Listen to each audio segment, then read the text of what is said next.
Good evening, this is David Schlotthauer here with a tropical update on Hurricane Lee. As always, my thoughts in this video are mine alone, and making any decisions, please consult the National Hurricane Center and your local officials for the latest information. Once again, this is a live update on Hurricane Lee that remains a major hurricane for September 9th, 2023.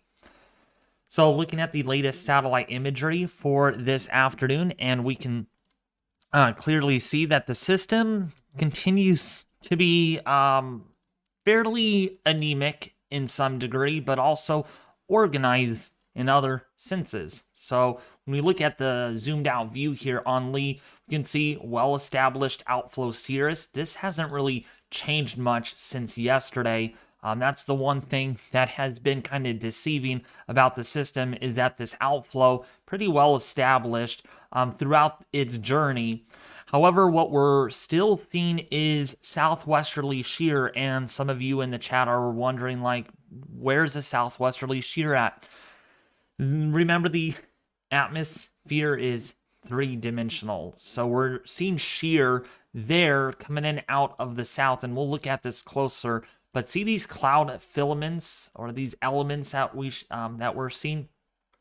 These are coming in out of the southwesterly direction underneath this cirrus outflow that we're seeing out of Lee. Okay, and so anytime you get shear, if that's in the upper levels or kind of the barotropic layer, which is at 200 millibars, or if that's lower in the elevation, like say at 30,000 feet, it's going to tilt the vortex. It's going to want to kind of tilt the entire vortex in some degree, where Lee cannot really organize very sufficiently. This is a look at the water vapor imagery, and we can see not only is there shear on Lee, but there's also some dry air being encroached underneath this cirrus outflow. Again, the atmosphere is three-dimensional, and so this milky, white, feathery cirrus that we see that very clearly, but what we don't see is these darker gray colors, which indicate that there is drier mid-level air undercutting the cirrus outflow. So it's basically kind of sneaking right underneath this rather moist, favorable environment at about 200 millibars. And anytime you get this drier air, especially in a deep layer, it can actually disrupt the vortex in such a way where we're seeing a lot of this burstiness occurring. And we're continuing to see that today on Lee's structure. So really not much improvement in the last 24 hours. Even so, it's deceiving to see that, oh yeah, the system has definitely improved, David. There's not much to say that it really has changed much since last night. So looking at the closer zoomed in view on the IR, once again, very deep, intense burstiness with the inner core here, with again these cirrus filaments right before they kind of depart here, kind of coming in and getting encroached from the southwesterly direction, which means we have shear right around 25 to 30 knots, which is, again, still pretty strong. And I won't even be surprised if the shear actually continues to increase a little further, as the system is not in the best environment. We would like to see that shear really kind of wane away lower down below the cirrus outflow. But again, it's been tough to see that throughout the last 36 hours, ever since Lee was a Cat 5 and it started weakening, was because the shear in the first place, and we still have the shear with Lee today. This is the Recon mission. They are flying the plane inside right now. This is the NOAA A-2 mission, and their first pass through the center, when they flew in on the southwestern side, they did find a secondary wind maximum, so possibly the beginnings of what might be a secondary eyewall trying to form, and I'll show you on microwave imagery in just a second to preview that. So here's a secondary wind maximum here, and here's the primary wind maximum. And so this is very loose in terms of hurricane force winds.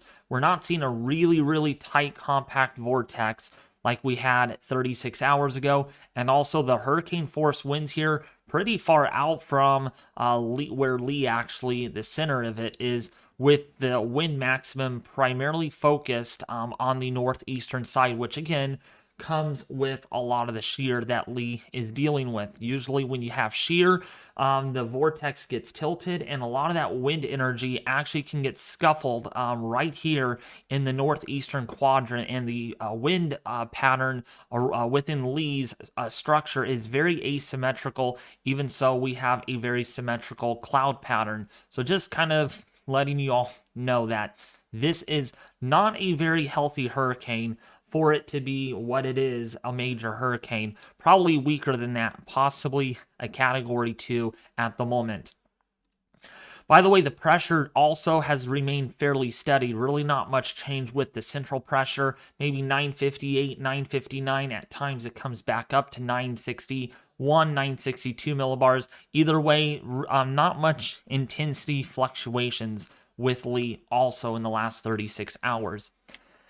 So this is the latest NHC advisory update. This is the 5 o'clock. We're waiting for the 8 o'clock advisory, not 8 o'clock, 11 o'clock. I always forget they're only doing 4 updates a day.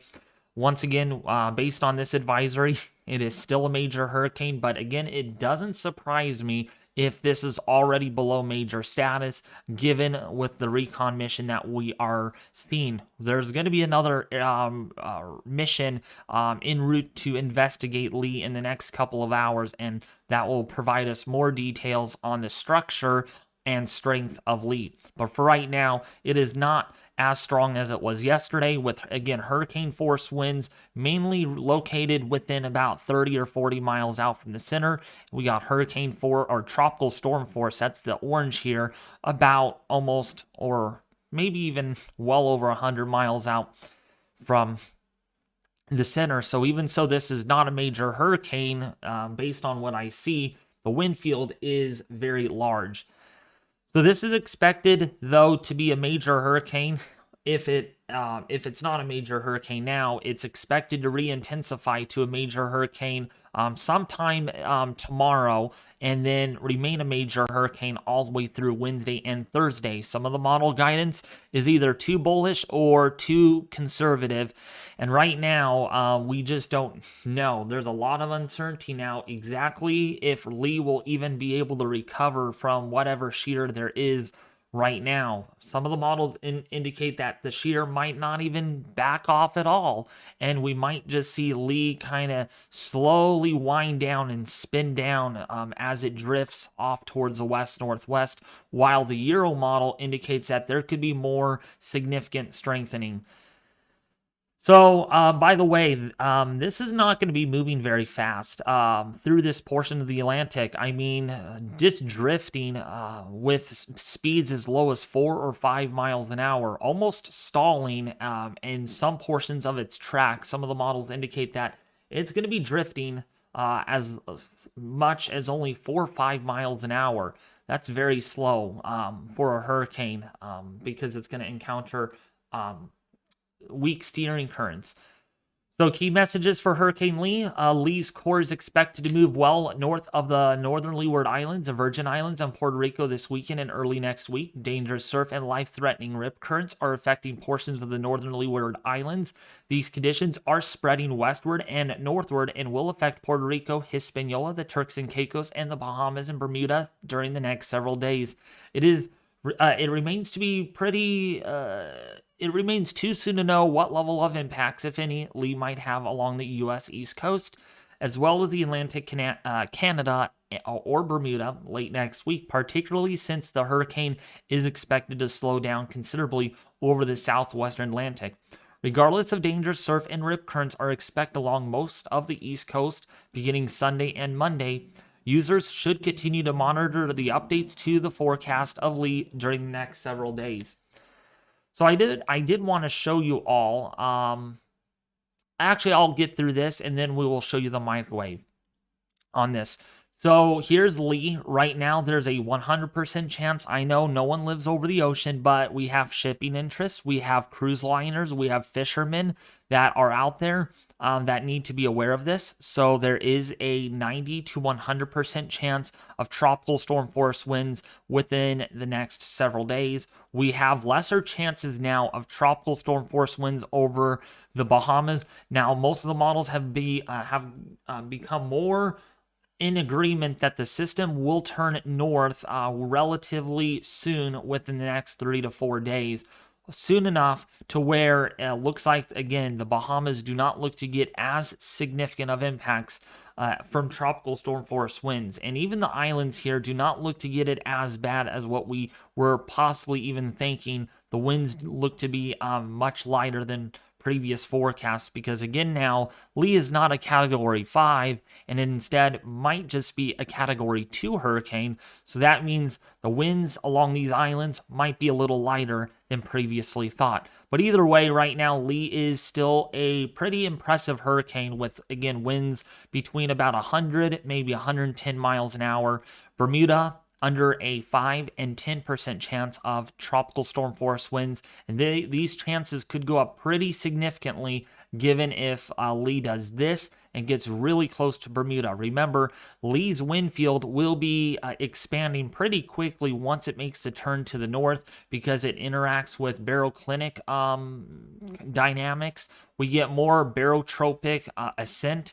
So we get an expanding wind field, and in fact, some of the models indicate that this could even transition into more of a extratropical or a subtropical kind of system, more extratropical, I should say, with a DNA look of a nor'easter, and we will show you that here in a little bit on the models. And usually when you get systems like that, the wind field really gets big, despite it maybe even being a hurricane, a Cat 1 or a Cat 2. It's not going to matter. The wind field will matter a lot more.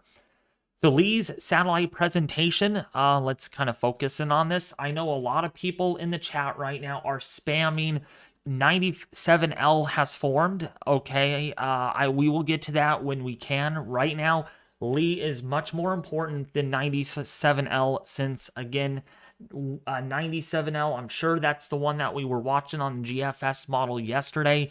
Right now, that's not our top concern. Right now, our top concern is Lee, since it's more of a entity that we have that could threaten some land areas. So I know you guys have been trying to get my attention on 97L. We will look at that because we have another 3 hours left of this stream. So we have a lot of time to kind of go over 97L.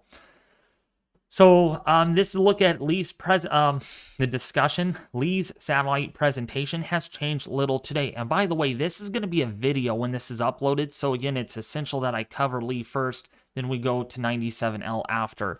The center is embedded within an area of cloud tops colder than at -75 Celsius, and the Air Force Hurricane Hunter reconnaissance aircraft found that the storm, was in the storm earlier this afternoon, continued to report that Lee has a small eye. However, the eye remains obscured in both visible and infrared satellite imagery. A blend of flight level winds and surface frequency microwave radiometer winds, as well as Dropsonde data from the earlier mission, yields an initial intensity of right around 100 knots, and the advisory intensity remains that value. Dropsonde data in the center just before 17 UTC. Again, we'll get more information in the next couple of hours. Supported a minimum central pressure of 958 millibars, but again, that pressure has since gone up, which is why I think this may not be a major hurricane anymore. A NOAA P-3 aircraft is scheduled to be in the storm, which we have already, the tail Doppler radar mission, to better see the structure and strength of the hurricane. And what they have seen already is possibly a secondary eyewall, and we will show you here on microwave in a second. The shear continues to be a thing on the system, folks. We're looking at still 15 to 20 knots of southwesterly shear over Lee, and the GFS continues to suggest that that shear will lessen during the next few days, creating a more favorable environment for Lee to strengthen.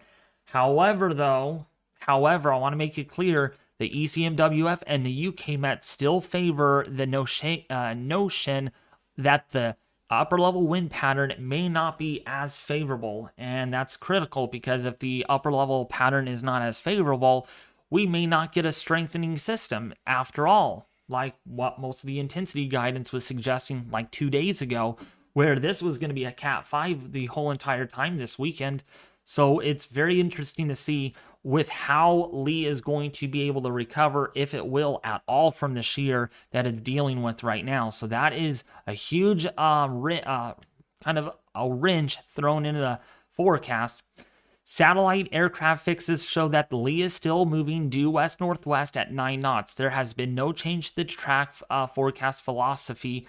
A mid-level ridge to the north of Lee is forecast to shift west-northwestward during the next few days, causing Lee's forward speed to slow considerably, possibly at times getting close to stalling. So it's only going to be moving like at 3 to 5 miles an hour early next week. By midweek, a mid-latitude trough that we'll show you on the GFS and the Euro do indicate that the system is going to make that turn to the north within 4 to 5 days. There is still a significant amount of spread in the deterministic models because, again, there's all about that timing. If this system is going to stall, it is going to affect on how this kind of gets positioned when it goes north, right? There's a lot of what ifs in the model output. Okay, so I want to make that really clear to you all that there's a huge amount of spread. And I mean, we're talking 3 to 4 days here. And this is highly unusual to see this amount of spread in the models because of the background flow pattern, and the steering flow for this system is really just kind of weak, and it's not gonna be easy for the models to decipher when that turn to the north is going to happen. So looking at the microwave imagery here, and if we look at this a little closely, let me zoom in here because I know you all like the microwave a lot. We can see that there is, let me get my pin a little smaller here. So we got the main eye that's right here on the northern side, but we also have a secondary eye wall that might be trying to form here, which could indicate that we have an eye wall replacement cycle. Quite rare to see one when we're talking about a Category 2 hurricane. Again, my intensity now is because of what Recon has found. It might be higher, it might be lower, but right now we're not seeing any indications that this would be a major hurricane at all, because we might have an eye wall replacement cycle by the looks of the latest microwave pass. Here's a nice good convective banding future that we see, but again, there is your main eye, your primary eye, and the secondary eye wall here, what we call concentric banding futures, usually forebode an eye wall replacement cycle, or ERC for short.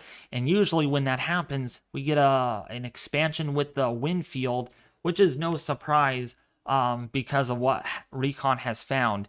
And what they have found is that, again, there's winds. I mean, this is barely Category 2 intensity on this side, mainly a Category 1. That's the yellow colors that you see, but look how far out these hurricane force winds expand, nearly 75 miles out from the center, mainly again on the northern and northeastern quadrant because of that shear, again, coming in out of the southwesterly direction, helping to tilt the vortex and really cause a very asymmetrical wind field here.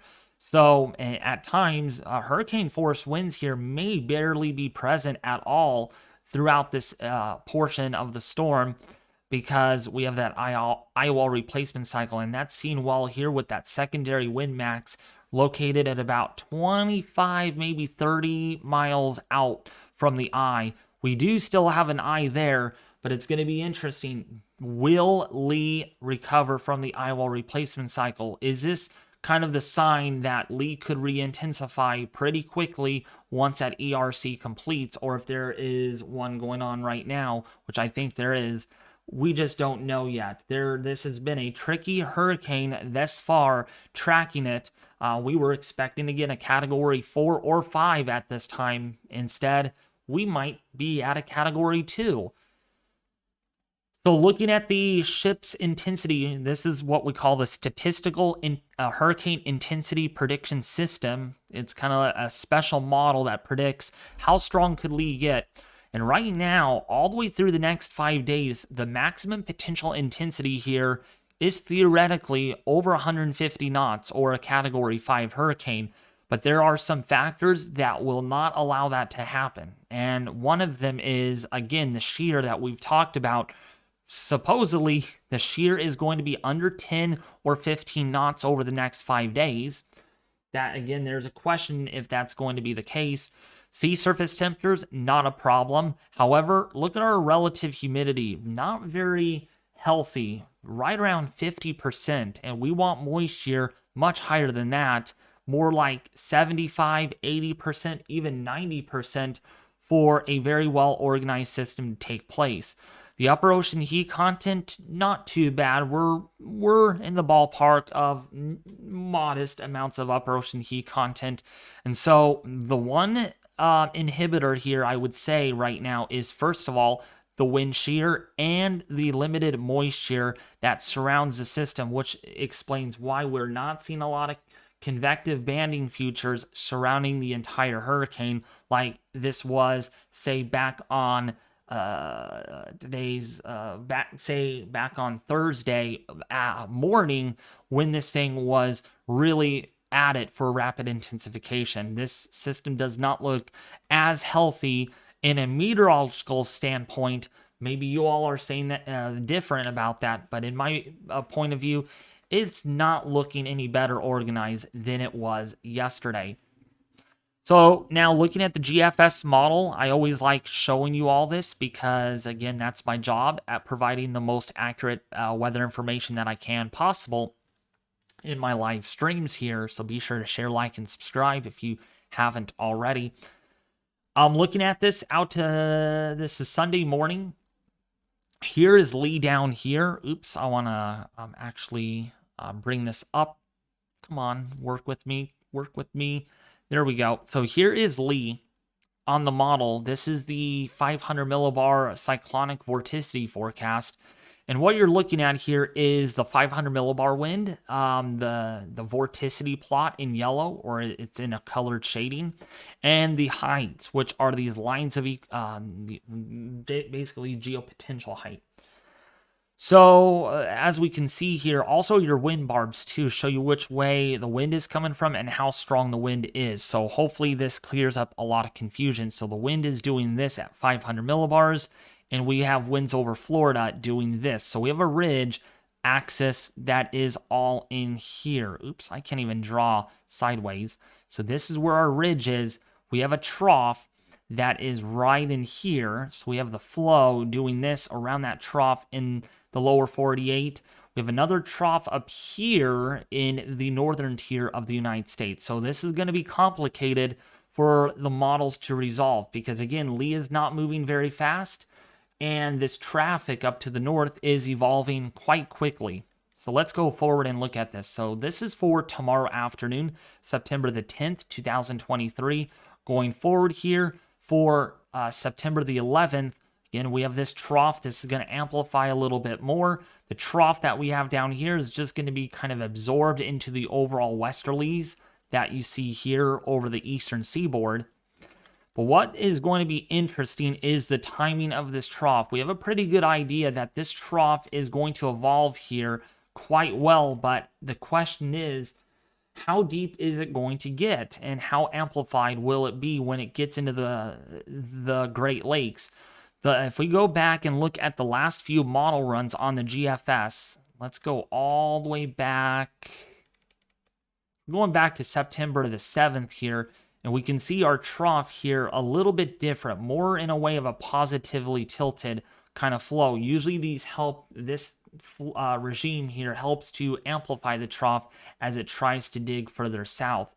But in today's model output, we have a trough a lot different in such a way now where it's more negatively tilted, which could now change the overall steering flow just a little bit to where instead of this kind of going out to sea like this, the steering flow might allow this to go in this general direction and actually get very close of Cape Cod as well as the New England coastline.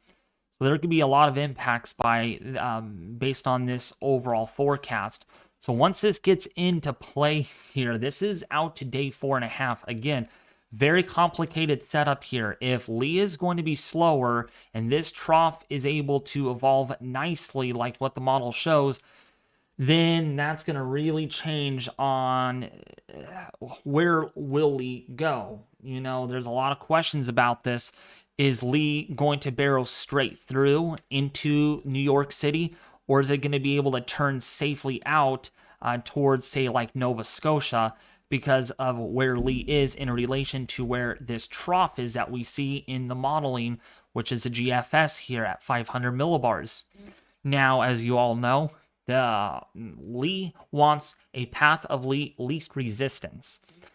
So the least resistance is right in here. So the lowest heights can be found here in the northern quadrant of the system, with background flow out of the westerly direction. So for one thing, this is not going to hit Florida or perhaps even the eastern seaboard of the Carolinas or Virginia. Instead, now we're narrowing down our window where we think it might impact more significantly, and it could be in this area. We have one other model that does show that possibility of it hitting New York City, or even, say, Nantucket, Rhode Island, as well as Cape Cod, even Maine and New Hampshire, Vermont. Okay, so again, it's all about the timing with these two air masses. Okay, also how amplified the ridge to the east gets. So interesting, when we go to day 5, this trough lifts out, so there's enough tug at this point where the system will safely, or not really safely, but go north, very close to Bermuda, close enough to where you get tropical storm force winds. And then the question really remains, what goes on here? Okay, very confusing, complicated weather pattern. We have another trough that tries to form here on the GFS where we have flow that does this and kind of gets scut underneath the hurricane or tropical storm. But at the same time, we have another one of these branches in the flow where it wants to split and go on top of this trough and down to the north of the system. So now, if this ridge evolves rather quickly, this system could stall or slow down and then go out this way. But if this trough is strong enough and forms, and you'll see this on the Euro, there could be enough pivotness or binary action where this could get flung actually towards Maine and then out. Very similar to Hurricane Henri that we had last year or the year before. So very similar setup, but that is probably not going to happen. Instead, the GFS has this hitting Nova Scotia probably by Saturday afternoon next week, the 16th of September. So a week from today, we could get a landfall on Nova Scotia because the model, the GFS, thinks that this trough out here in the Midwest not going to be as deep or robust as what the Euro thinks, and we will show you the Euro here in just a second. So again, a lot of questions about how that's going to all evolve here, but we know for a fact there's going to be a northerly turn, but again, still where and when that happens is going to be the big question. Here's a look at the latest European model, and as we go forward in time, let me put this into better view so you all can see this. All right, so this is 3 days out. So on the GFS model, if we look here, the GFS has this a little faster. You can see it right there versus the Euro has this much slower. See how the timing could change a lot? I mean, again, if this is slower, there's going to be a lot of implications of where this might go. Let's hope it moves faster and the timing is right with this trough, so this could actually get bent out to sea instead of it saying hitting Nova Scotia. But if this is going to be slower like the Euro shows, this is going to be a really big problem for the Northeast. And wait until you see this. This is the 500 millibar flow chart.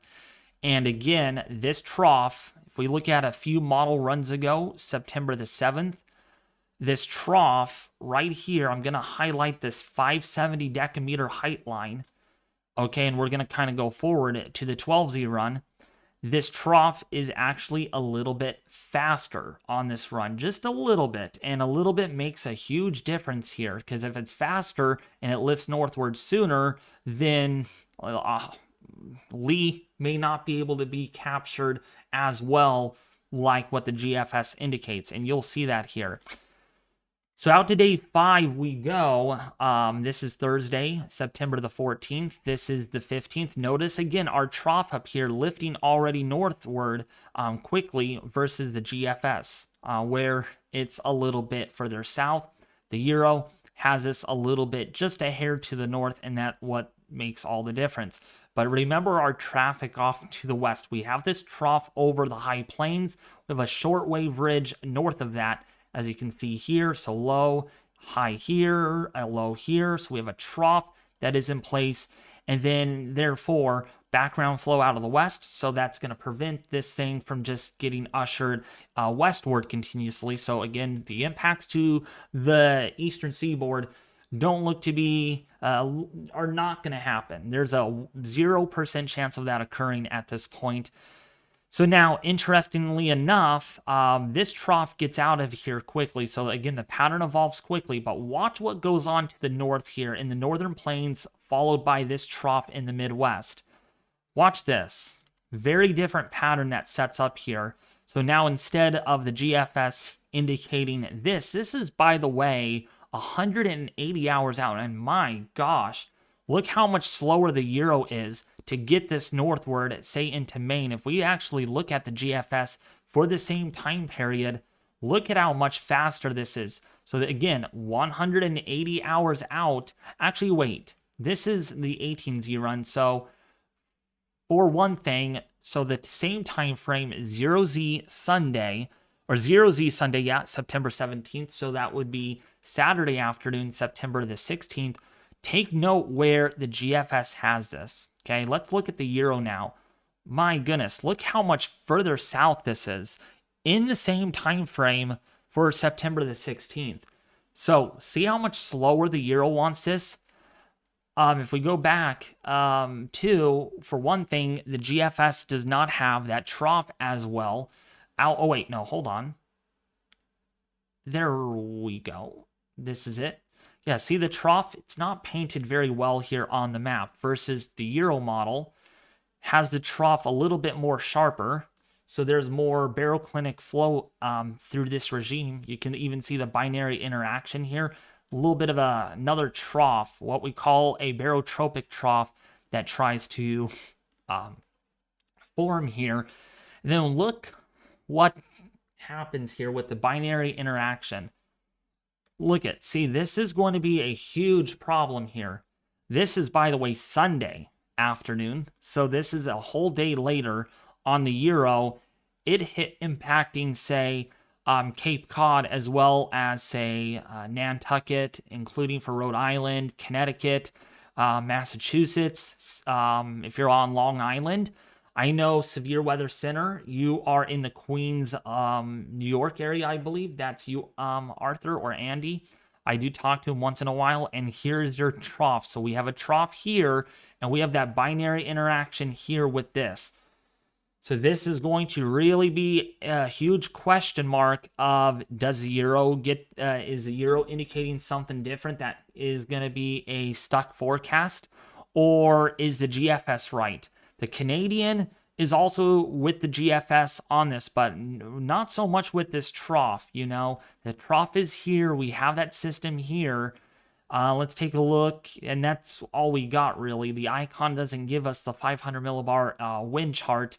So this is a huge up in the air, either too fast or too slow at the moment. A slower system will get into this pattern later. Remember, it's like a traffic, like an on-ramp.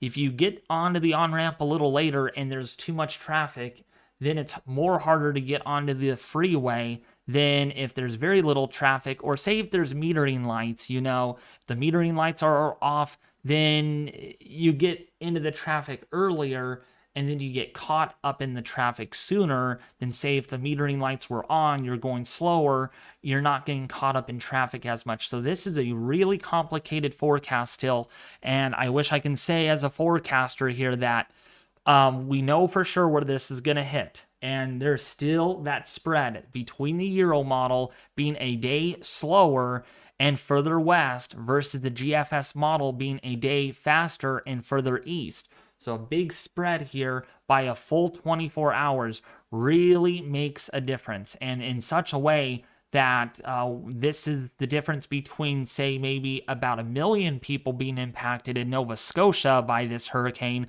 or tropical system versus maybe, say, 40 or 50 million people being impacted in the Northeast.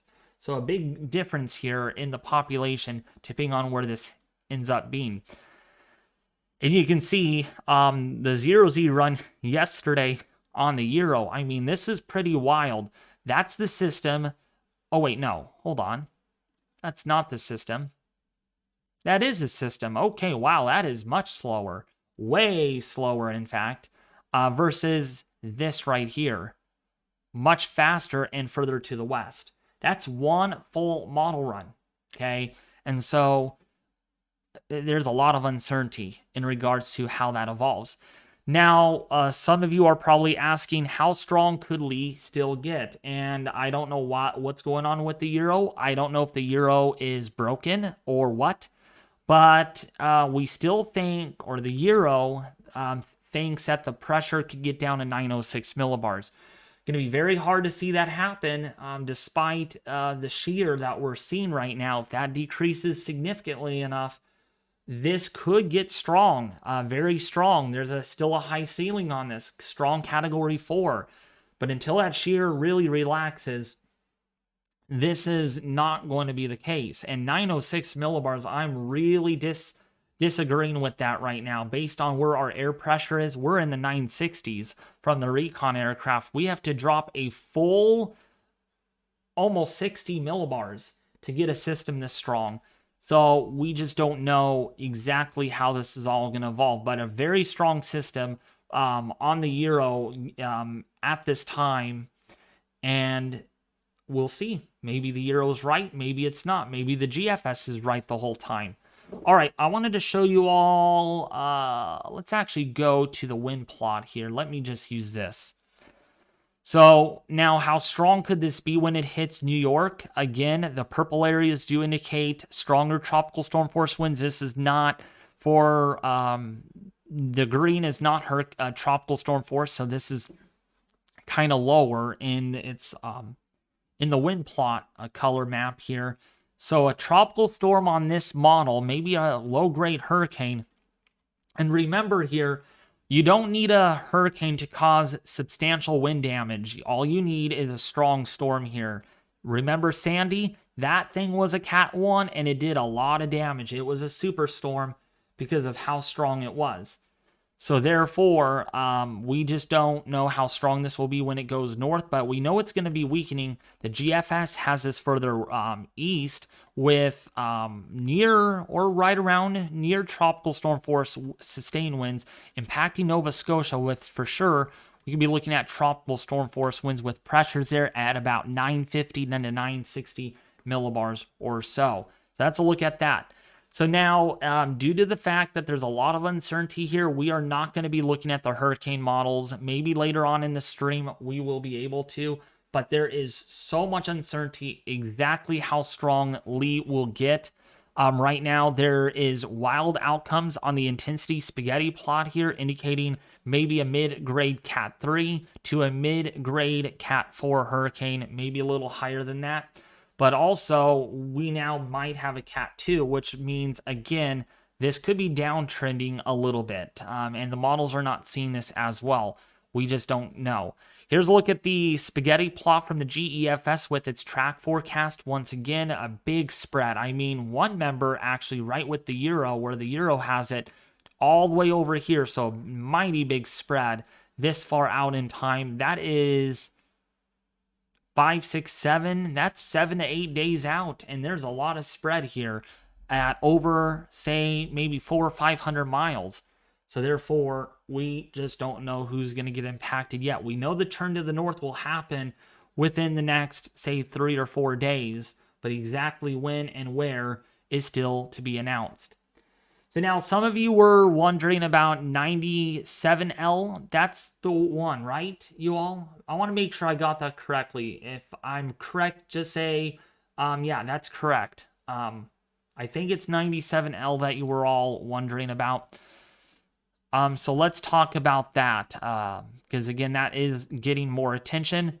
And when I looked at this map earlier, we were not seeing any areas to watch. And yes, I was at work today, and during my break, right around about 12 o'clock, there was no areas to watch. Now there suddenly is. So that came up very quickly, including 97L. So the fact that they have a invest on this already is really interesting. I don't know why they would. I don't see. Now the second area has more better potential of becoming more better organized. This one off of Africa, but this one right here, I don't know. Let me look at the models to see. Maybe I missed something in the live stream yesterday.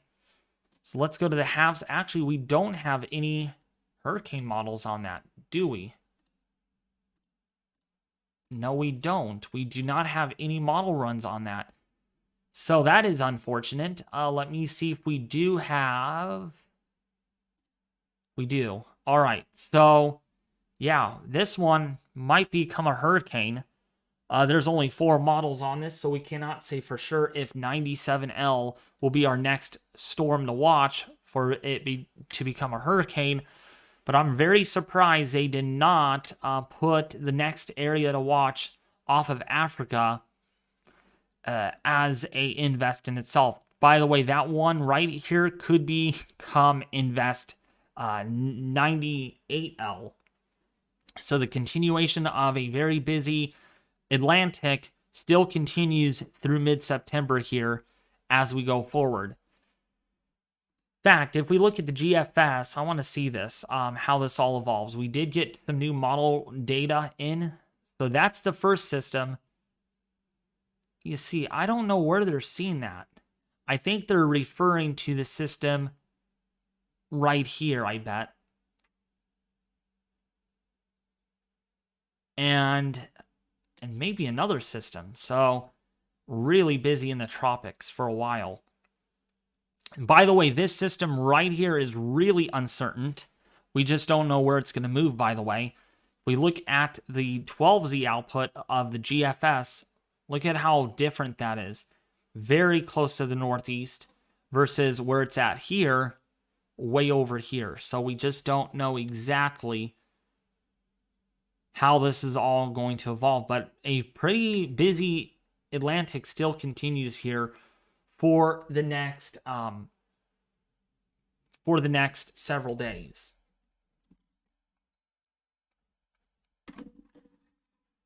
The Atlantic right now is the warmest it has ever been. Oh wow, Severe Weather Center. Yeah, it's definitely warm. Oh, by the way, since we have about 800 people watching, I want you all to wish my grandma a happy birthday. It's her birthday today, so... And we have a major hurricane on her, or a hurricane at least, on her birthday. Thank you so much. Thank you all for saying happy birthday to her. Thank you, everyone. Thank you, Alex Baller. Thank you. Okay, easy on the spamming. Easy on the spamming, Alex Baller. Thank you, though. So I do see what you guys are saying about 97L. That could be certainly a problem when it develops out there. But a very confusing weather pattern. I mean, I'm surprised that is an invest, because in my personal opinion, I mean, I don't know where they're seeing that second area, but maybe that's tangled up in the larger monsoon gyre that is off of Africa. Let's see with what Recon has found so far. And they flew through the center. We did not get new pressure data yet on the system.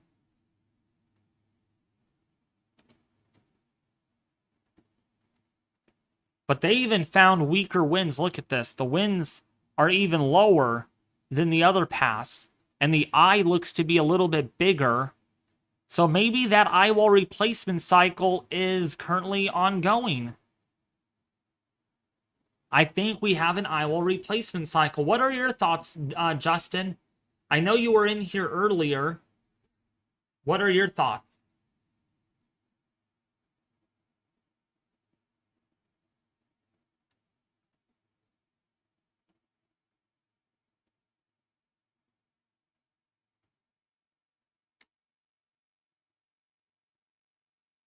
Thank you so much, Linder. I do appreciate that.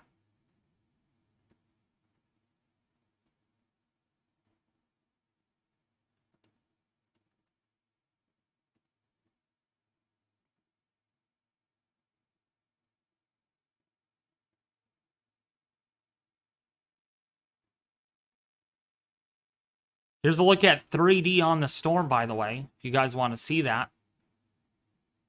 Definitely a system that has not become any better organized. Looks really messy right now at the moment. And here's a look at the mesofloater imagery. Definitely a nice looking CDO that we have. By the way, if you guys are new to the stream and you like the content, please consider subscribing, sharing, and liking if you guys are new. Absolutely, an ongoing eyewall replacement cycle looks to be in the midway stages and could end up helping develop a more stable core. Lee still has a long way to go before any strengthening. Well, when you mean long way, like, when do you think that eyewall replacement cycle could finish? I want to hear your thoughts.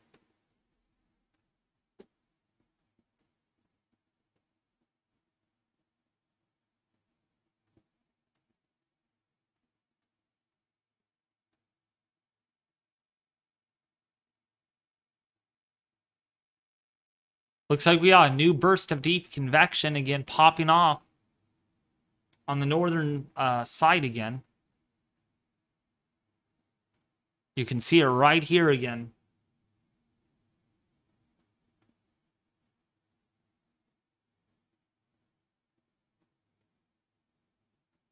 There's no eyewall replacement cycle, Tom. I think that's an understatement. That's an understatement.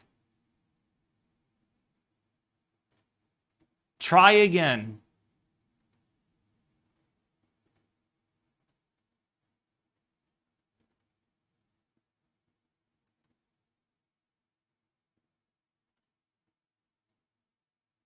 If we look at the Recon data, that is definitely an eyewall replacement cycle. That eye actually got pretty large in the last fly through. So what an eyewall replacement cycle is the outer eyewall robs the inner eyewall, whatever's left with that inner eye, and it chokes it off. So what we have here is there's the outer eyewall beginning more intense, and then there is our inner eyewall really beginning to fall apart. And that is reflected well with the winds that we have right here.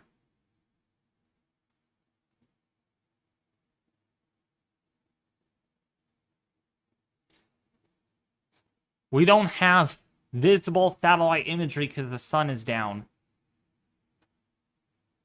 The sun is not up over there. It's completely dark. And you can see that the sun has went down.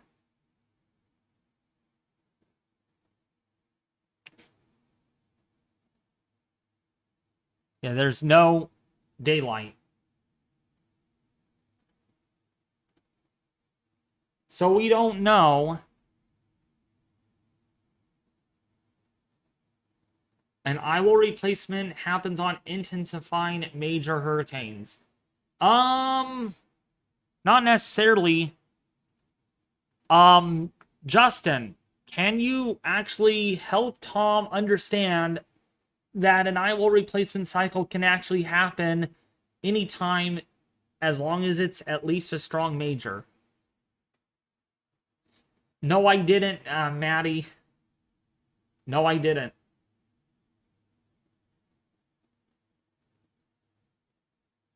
I'm not laughing, Martin.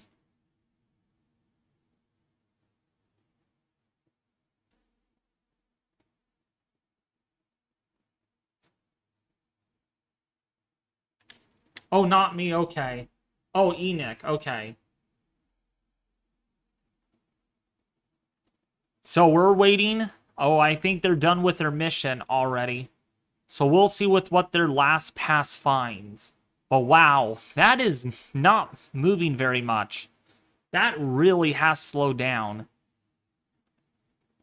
If that pressure is beginning to fall, though, a little bit, that might be a sign of what might be to come. When next NHC update? It should be in about 2 hours. An Eyewall replacement cycle can happen at any time. Doesn't need to be a major, as long as there is at least remnants of an inner eyewall to replace. An EWRC, it can happen at Tom. Okay.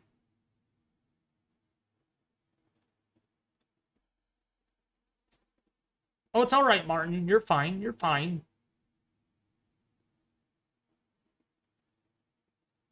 It's all about... Okay, I forgot to read your last one up here, Justin. It's all about when it can redevelop a stable core and become more resistant to shear. Could be later tonight, could be tomorrow, could be even later. All a waiting game now. But, Justin, I want to hear your opinion. How strong do you think Lee could get once the ERC completes? Or will it actually intensify at all? I want to hear your thoughts.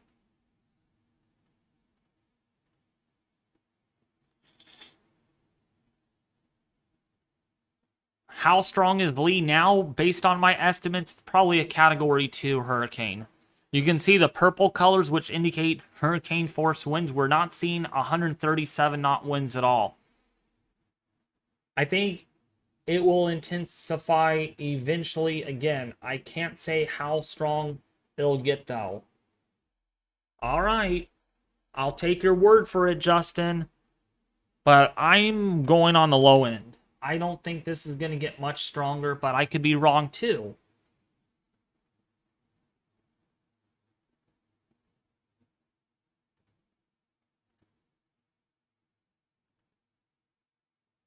Oh, Justin! Where did you get that from? Yo, Justin! You sent something in DMs. Where did you get that from? I really like that. Please send me the link. That's what I want to have. I want to have that data.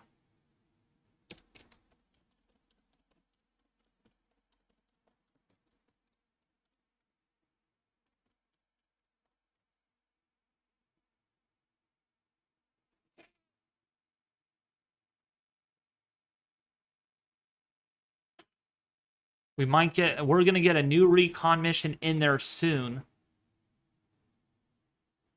I don't know if you heard me, Justin.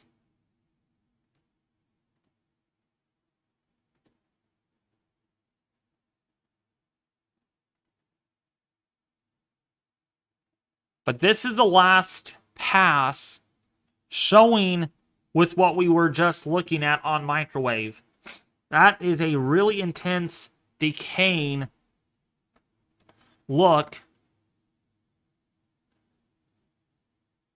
to the northern, well, strong northern Eyewall, but look how weak it is to the south.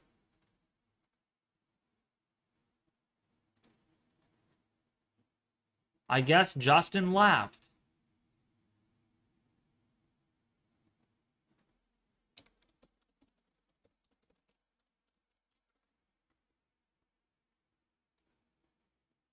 Weather Nazario!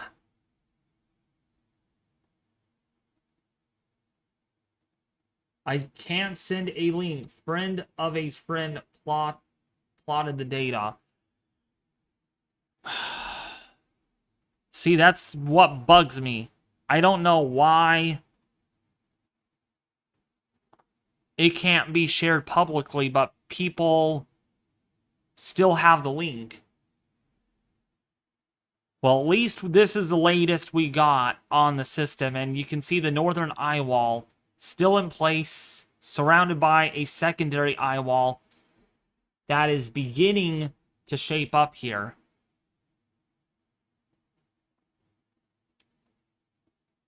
Well, what's up, Weather Nazario? Welcome, welcome.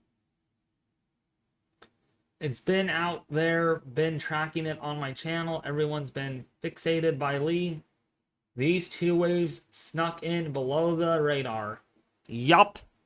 We got two more to track. Very busy Atlantic.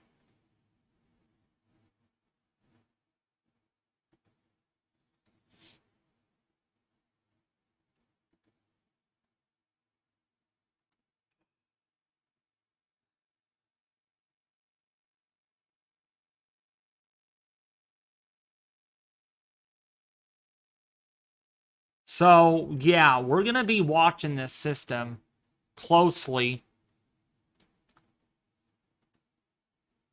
And we got a new pressure reading. It is 962 millibars, so it went up a millibar. So it's not any stronger than it was 3 hours ago.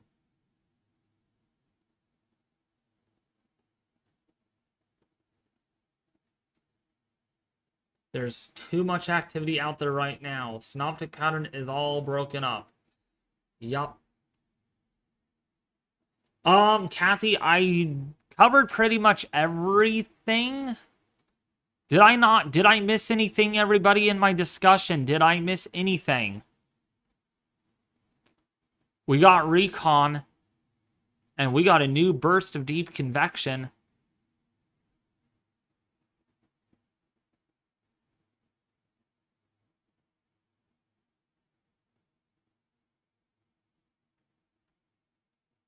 Now look at this deep burst right here, really exploding. Really blowing up.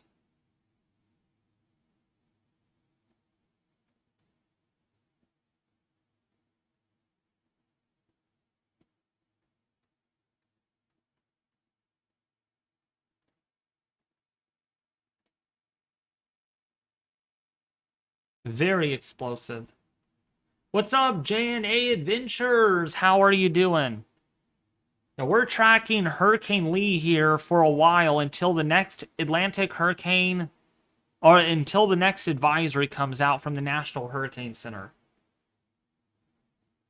Oh, talking about the rest of the hurricane season. So some of you want to have me talk about the rest of the hurricane season. So in my opinion, I think it's going to be very busy. I strongly think we're probably going to get, based on the GFS, if we look just at the GFS, maybe one, maybe two more named storms before September closes. Maybe a third one, potentially. But again, we don't know how these storms will evolve yet. Definitely in October, I think we'll see more activity. But it's about, again, the background environment. In fact, if we go to the MJO, I can actually show you all that.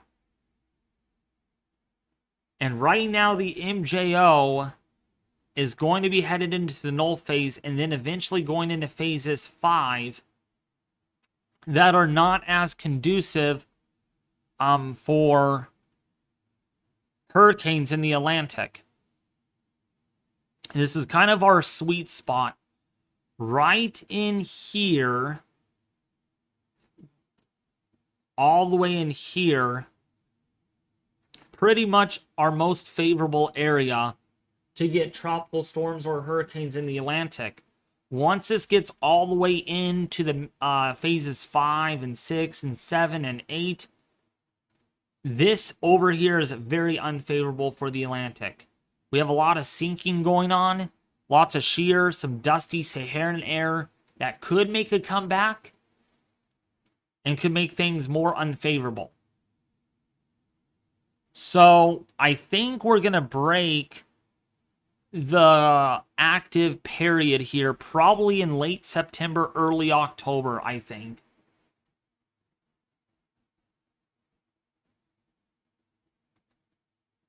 Glad I'm not a YouTuber. Maybe when I retire. Why are you glad you're not a YouTuber, Tom? By the way, the Euro, look how strong the winds get on the Euro model. I wanted to show you all this. This is Hurricane Lee with sustained winds almost, about 150 miles an hour.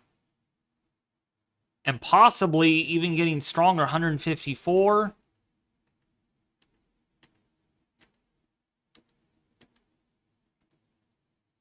And the winds subside. So it looks like on Monday, the winds are strongest in the lower levels of the atmosphere. Well, this is at the surface. 145, 160 miles an hour, perhaps. And this is the 18Z run. If we look even higher and higher, you can see how this all evolves.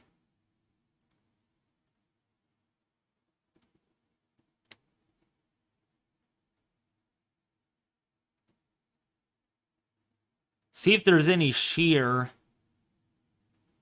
at 30,000 feet. And yeah, there's definitely shear on this.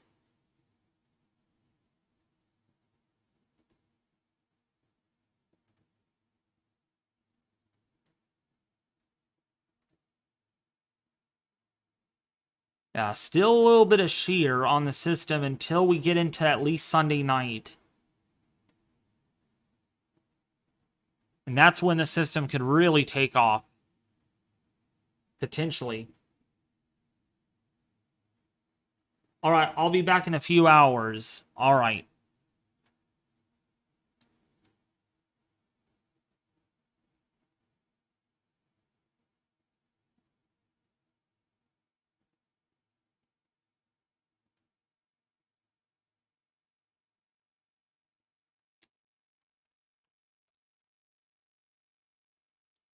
Wow, that is actually really cool.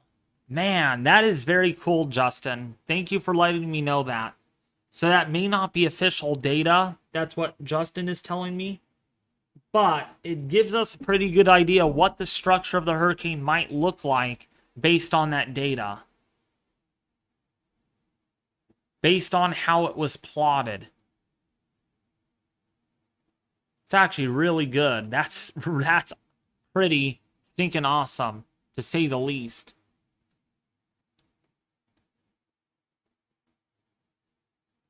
But in the meantime, we're going to see on how this all evolves.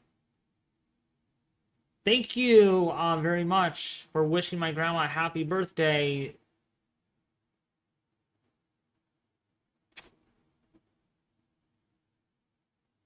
Does the European model show it hitting Cape Cod and Maine? Yes. If we go forward in time, let's go forward and look at this. It does have it hitting Cape Cod, but again, this could be an outlier model run. I wouldn't trust it yet at all until there's more consistency, but that is 80-mile-an-hour sustained winds. And those are some very strong wind gusts, perhaps 90 plus miles an hour. So that could be a big storm hitting the Northeast. How fast is it going right now? At probably about 9 or 10 miles an hour. It's not moving very fast. Not moving fast at all.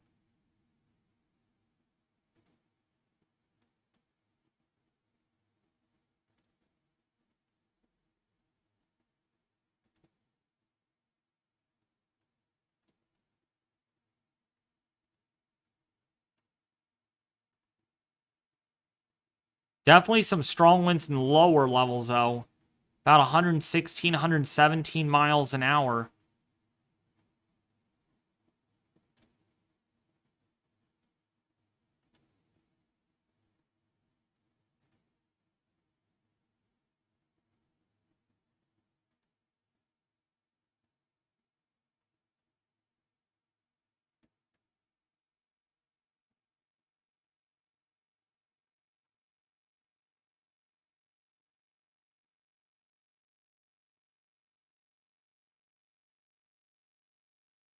Look at this outflow on this system, though. Quite strong.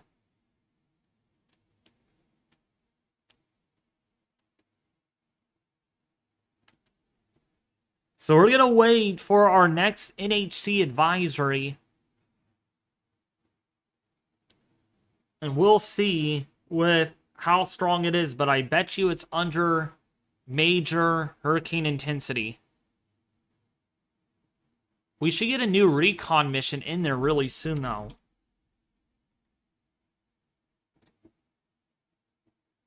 Oh, wait. Nope. They're turning around. Yup, they are making another comeback.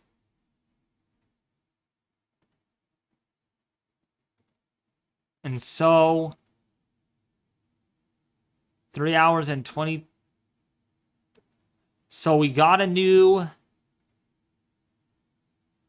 So in 3 hours, we will get another mission in there. But by that time, I will probably be offline. So I have family coming over tonight.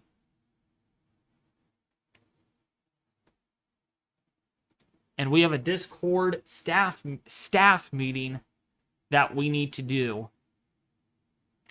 Yeah, Discord staff meeting. So I could open the server up to my members.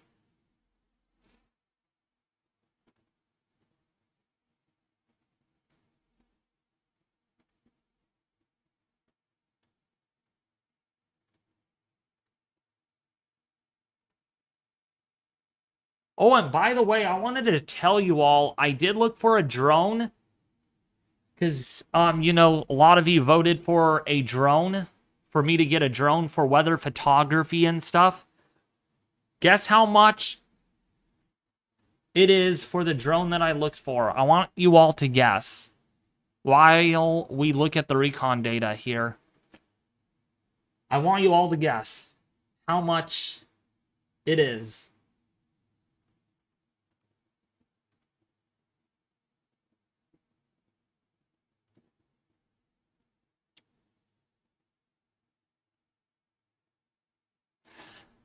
$4,700. $4,700, and the drone could fly for up to 46 minutes, fly up to 50 miles an hour, okay, horizontally, and could fly up to 10,000 feet high. No, I'm not going to make it go that high because there's air traffic, but it's a very expensive high-end drone.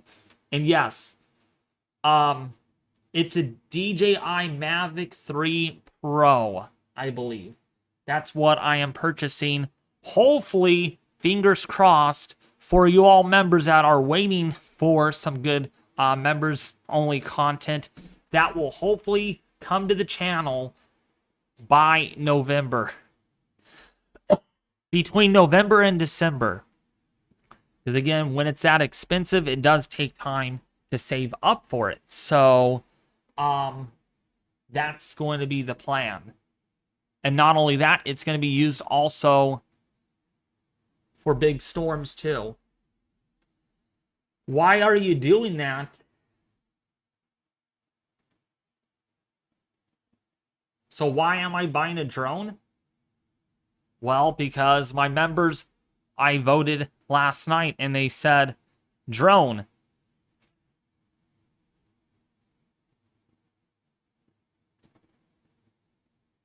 Another Justin is saying the northern Eyewall. We will help you, David. Thank you, Kathy. Don't listen to members. What, Tom? Maybe you should buy one that doesn't cost as much money so that you can wreck it and it won't be that bad. Laughing out loud. Oh, no. Kevin, this drone, it does a lot. It does a lot. I mean, it has a 5K camera. I mean, it does more than... I mean, look it up.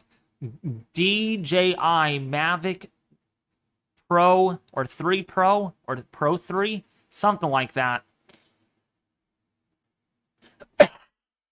But see, the reason why it's so expensive is actually because the batteries. I'm getting the Fly More combo, which means there's 3 batteries. That way, because if you have one battery, you charge, you fly it for 45 minutes, and then you're done. You have to wait like almost 2 or 3 hours for that battery to finish charging before you can fly it again. Versus if I have 3 batteries, I can charge as I fly.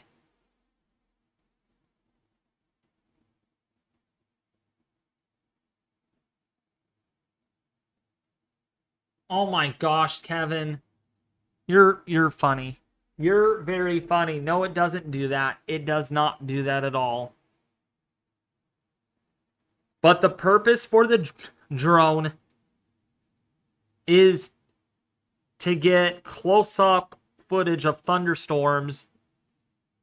And if we get some fog in the where I live, I can fly above the fog and get some scenic view and stuff. It's going to be cool, I promise you guys. I would not do something that you guys don't like. Thank you so much, Annie. Yeah, well, I always wanted to have a drone, all right? But again, in yesterday's live stream, I was telling you all, my nephew flew my DJI Mavic Air, which is not the Pro. It's a much cheaper one. It's like, probably right now, it's probably like $800 or $900. It has a camera, but he flew it into a tree at like 45 miles an hour. And so when he flew it into a tree at 45 miles an hour, it was... the impact was so big, it actually knocked one of the arms off that control the propeller, and the drone then fell out of the tree and hit the ground again, and it just literally, it broke the gimbal on it, and it just wasn't working very well at all. So, therefore, I told my nephew, this was like 2 years ago, that, you know what?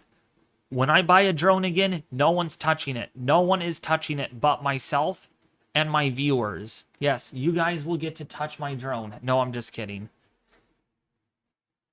Because, yeah, I'm sorry it's expensive, but, I mean, if you guys want good members-only content for good quality at a good value, you know, gotta get something more than just $500.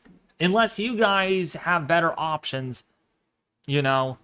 But I trust DJI for their drones. David, you can see the northern outer eyewall. No, I cannot. I don't see that very well on IR. To me, it looks like this is like nothing. A lot of the deep convection and thunderstorms are to the north. Will it fit in the trunk? Oh, yeah. It will. Get the Mavic. Well, it's going to be a Mavic. Oh, wait. It's a Mavic Air. Actually,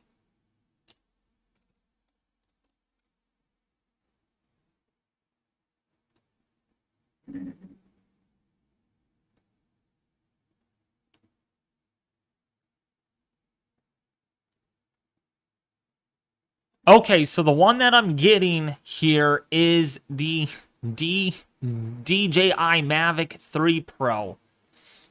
And I would get the Fly More Combo Pro. So it would be the DJI Mavic 3 Pro Fly More Combo, which would get me... So basically what it would include...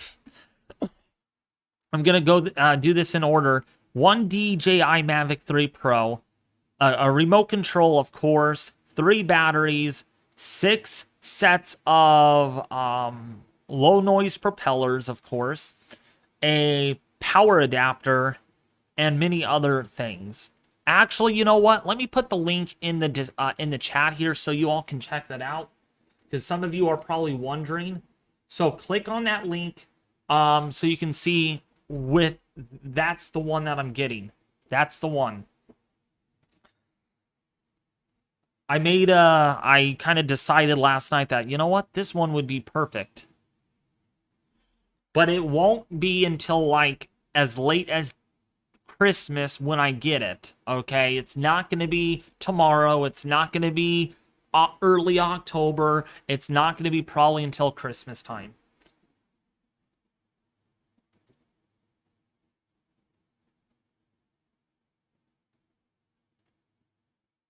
Get the remote with the built-in screen. That's what that is. That's what that is. Who flies a drone here? It sounds like Tampa Storm flies a drone. I promise you, you think a drone's not really related to the channel, but I promise you, you're gonna be like, oh, this is amazing. Wow. You know, I've got to give perks to my members. I mean, I don't want them to be sitting in the dark, right? Am I right on that, everyone? I mean, a lot of YouTubers are probably like, or weather YouTubers probably don't put out a lot of members-only content, you know. But me, I'm trying to do that. And I'm trying to get some ideas down what might work out. And I thought that, you know what? How would it be if I got a drone and I got some weather footage and I showed you all as members only that footage, you know?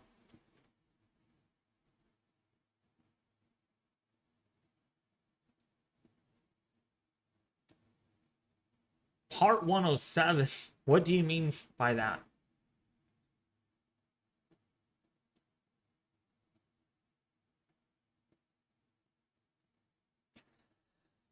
Hey, laughing out loud, or LOL. So if the storm stalls like the Euro shows it, it's going to be a big problem. This is what might happen if the Euro comes to be correct. So this is the sustained wind. So if the Euro is slow, if the Euro is slower, the center is going to be hitting Cape Cod, Providence, Newport, Brockton, that area. Probably by Sunday. By Sunday, 5 p.m., which would be 8 p.m. Eastern time, because this is in Eastern. But it's going to be moving really fast. By 11 p.m., it's already up in Maine, and then by the time we go into 5 a.m. Monday, it's already up in Canada. So this would be very fast moving. Very fast moving. Fly a drone to New York City. Yeah, it's probably not. You need to be FAA certified. It's easy to do. Tampa Storm, do you have Discord by any chance? Tampa Storm, if you didn't hear me, do you have Discord by any chance? Because maybe you could help me set up for the FAA certification. Darn it, you do not? Darn it. No one has Discord, surprisingly, that watches my YouTube live stream. Not many people. You would think they would. Discord is by far the best way to interact with me and talk to me in person.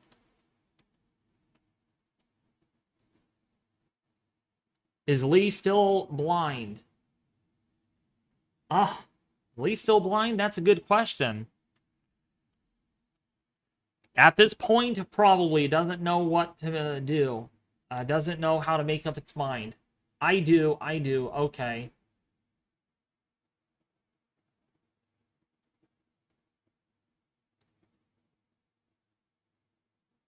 I don't like Discord either. You have a link? I don't have a link to the Discord server. That will be released to members only in the community post on Friday. In 7 days from now, on the 15th of September. Westward trend today, not really. Just look at the GFS model. Again, it's further offshore, as we can see here. Again, further offshore with the GFS, the Euro slower and further west. And see the icon. The icon doesn't go out that far.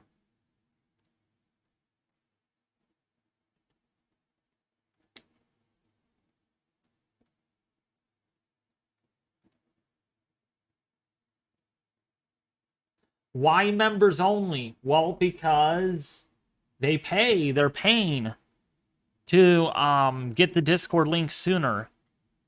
There is certain things that are members only, and there are certain things that are not members only. Of course, tracking hurricanes, severe weather, or any life-threatening weather situation is not members only content. But like drone footage, unique stuff that I do behind the scenes would be that would be members only. I mean, yeah.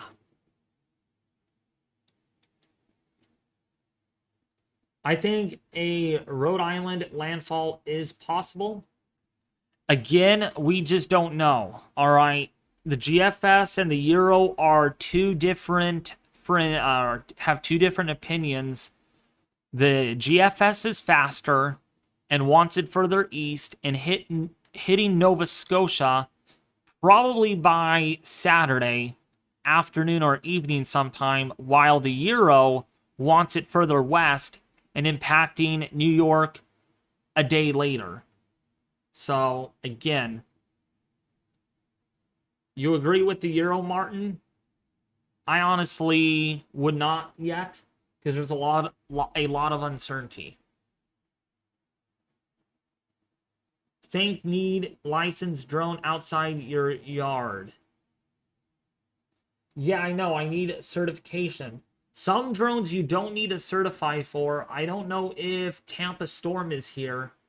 If Tampa Storm is here still, then let me know that you're here. Then can kind of let me know the registration process. Oh, okay, good, Tampa Storm. Is it hard to get registered with the FAA for a drone, though? That's the thing. To get a license, because I don't want to... That's a lot of work to do. To get a license just to get to fly a drone? I mean...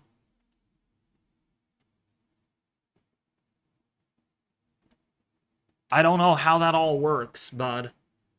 There is a lot of misinformation in here regarding the license. What's up, Ozonated?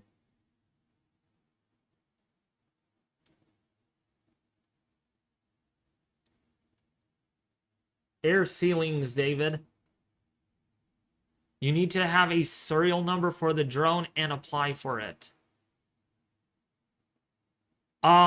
Let me send the link, Ozonated. That's what I'm getting right there. That's the drone that I would be getting.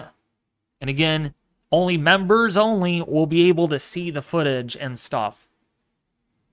And I plan uploading members only content at least once or about 2 or 3 times a month. At least. Members only? How's that lame, Tom? Come on. Dude. How is that lame? You tell me, how is that lame to have members only content for drone stuff? Come on.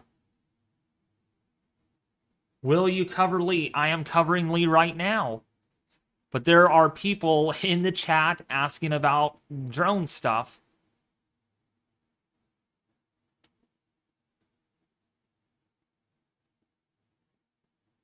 Yes, Ozonated, just direct message me if you can.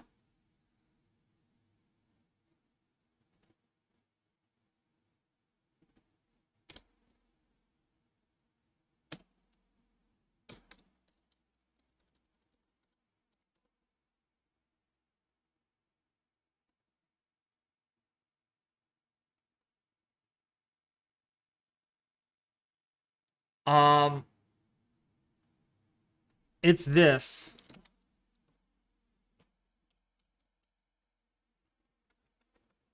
This is my username. I will change it. Don't freak out. Do not freak out. Okay?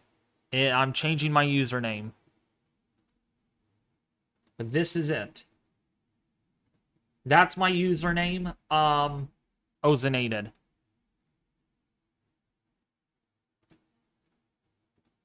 Man, you found me quick. Oh, that was really quick. You found me. That didn't take long. And you sent me the link right away. Wow. That's the fastest recovery I could ever find. Man, new burst of deep convection exploding over the center right now as we look at Lee live on the YouTube channel. And let's take a look at our Recon data. And they are in the eye. They are in the center. Let's see what the pressure is. Let's see what they found.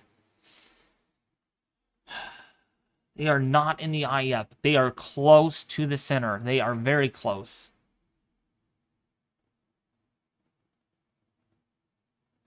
What are the lead numbers right now? Not any stronger. Looks like the wind... Actually, Lee's about the same. I wouldn't be surprised if the pressure is roughly the same too.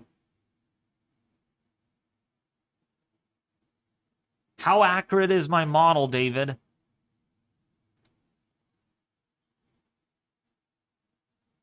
A force? That's what you want me to call you?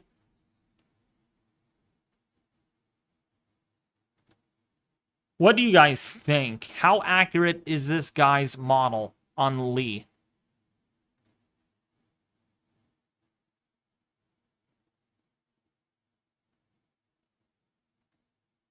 See if I can pause this. You want it down at 930 millibars? Wow, that is really low.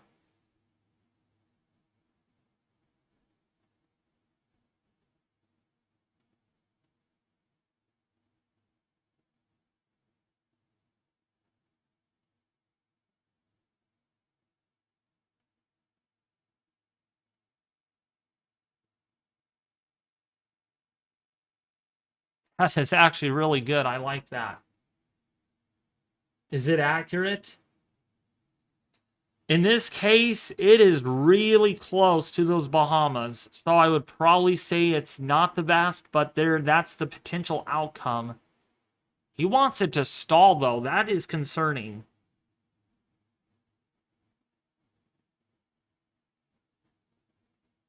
And he thinks it's 944 millibars, which is... That's much stronger, much weaker than that. So it was initialized a lot weaker. Man, I gotta put you on our weather model team.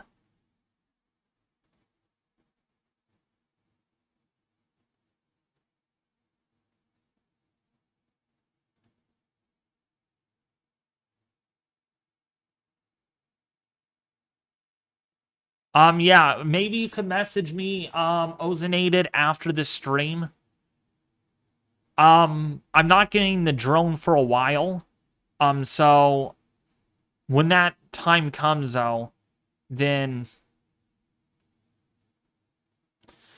So besides the strength, how's the track? The track is definitely not 100% accurate. You have it way too far west towards the Bahamas than moving north. But of course, again, that's your forecast. You can't render again, though. You cannot render. You already got done rendering. All right, let's see. Oh, wow. Pressure has dropped in this.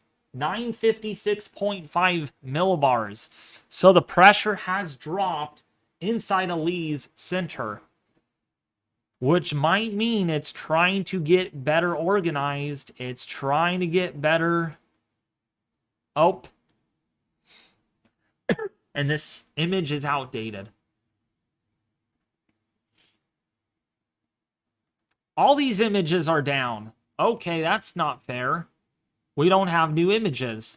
Except we have this, though. At least we're trying to get something out of this. We might be trying to get an eye. I don't know what it is, Severe Weather Center. You got to ask Force that.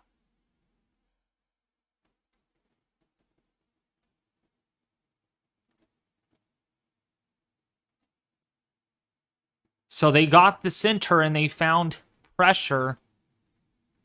They found the air pressure. That is 956 millibars, 956.5, which is the lowest it has been since this morning, which could mean that the system is trying to intensify. Michelle, Vasilia, thank you for becoming a Tropical Storm member. I do appreciate it. Again, for those that are members, I promise you, it's not going to be October or November. It might be sooner. It might be later. It just depends on how everything goes. But members-only content will get underway, hopefully right before Christmas. I promise you. You can promise me. Because again, this is a huge price tag on this drone. And actually, I'm gonna give it a name. You want to know who I'm gonna name it as?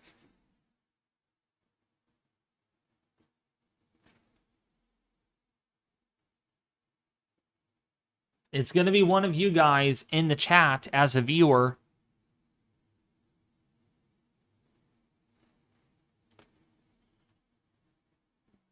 Bruce? Nope.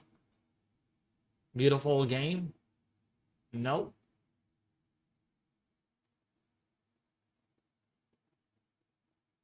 The highest donor? It's a monster. No, I'm actually gonna probably name it,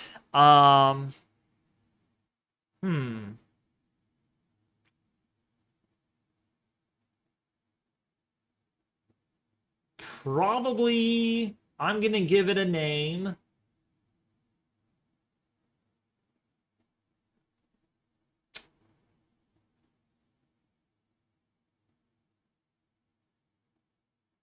No, not gonna name it Ryan Hall, y'all. I'm probably gonna name it,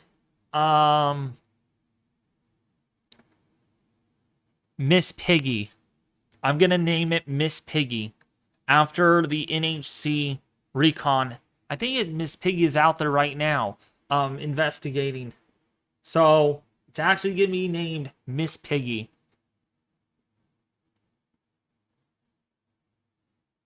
Hey there!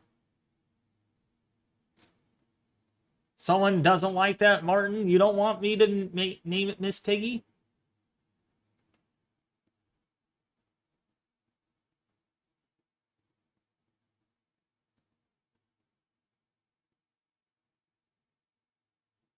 I think it might crash soon within a week. Tom, you're wrong. Maybe I'll name it Justin. Alright, I will name it Justin then.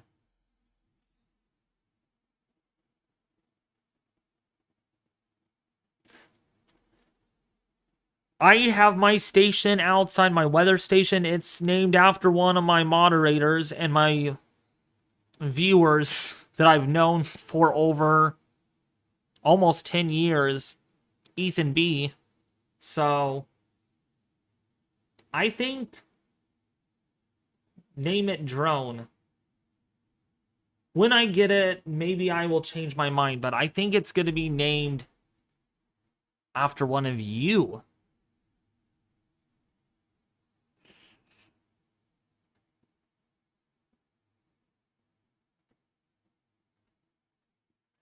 So the plane is got the center. We're down to 956 millibars. That's really low. And they do have an eye. So definitely an eye is there.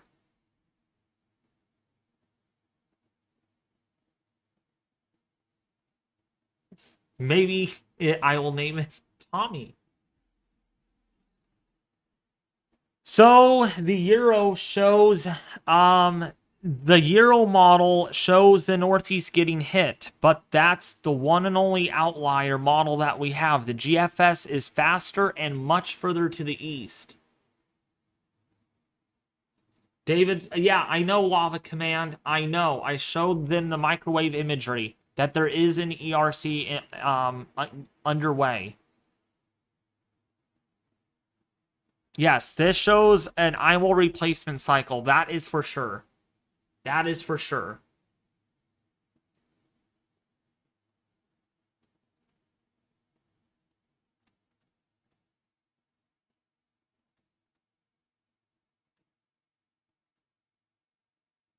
Yeah, you know what?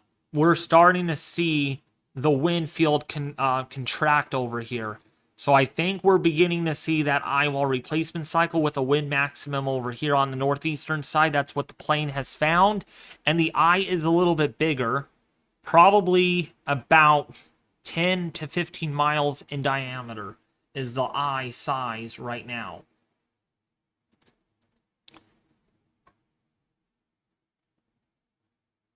If it gets Eyewall replacement cycle by tomorrow, it may be able to bomb out super well with its structure.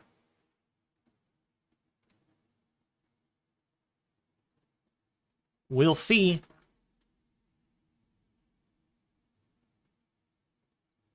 Of course, you're a model, Tom, and you want this offshore, which I think is a possibility. What? They're making a comeback. They're going to fly back into the storm. They're going to fly back into the storm. I'm not kidding you. They're going to do it. They're flying right back in. And the Force WX has donated again. Thank you. If you want to know the animation program I use, it's Flip Clip. I will use actual computer models for an official. Yeah. You want to see my Flip Clip, everybody? Who wants to see my Flip Clip? I haven't really done much on it. Just a little bit of work, but not a lot. Me. Everyone, me. If I could find it. Yeah, I can. It's related to the weather, by the way. It is related. So, I think this is the one.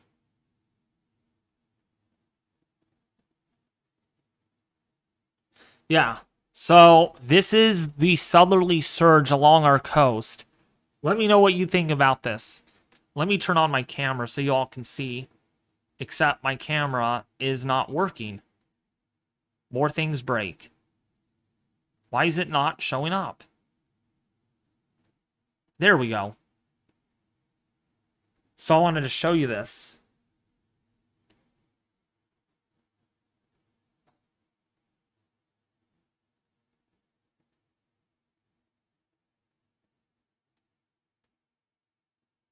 I haven't finished it yet. But that's the fog. The southerly surge moving up the coast.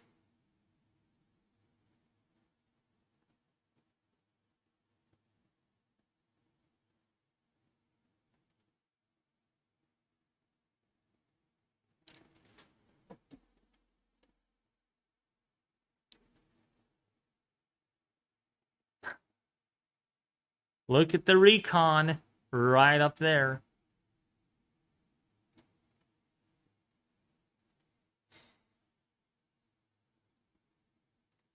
Very cool. Thank you. Thank you so much. Yeah, there is such thing.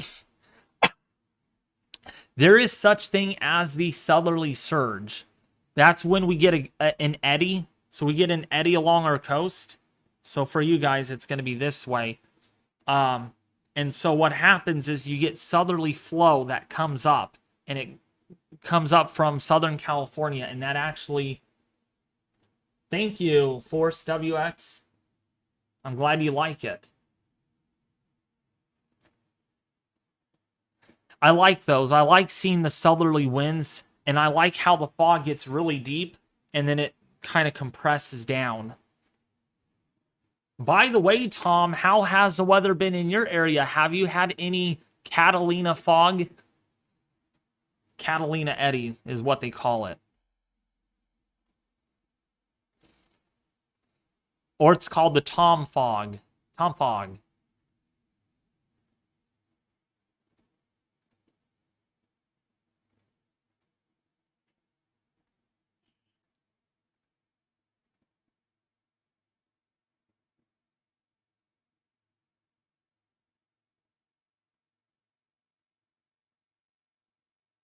Forrest got that dust, got the money. Evidently he does. Well, he's a weather model. He's a supercomputer at this point.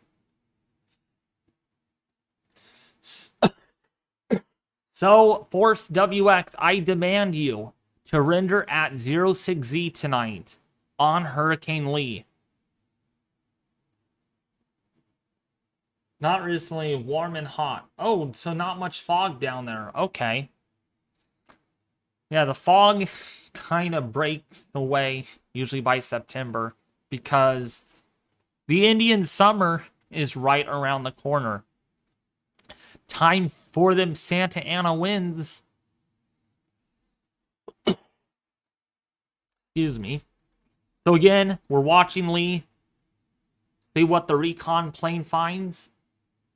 Laughing out loud. Thank you for the $2 donation, Force WX.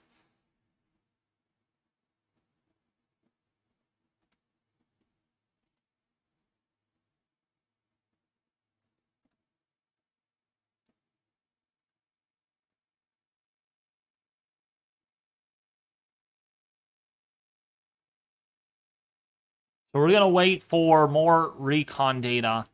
But that pressure might be falling a little bit.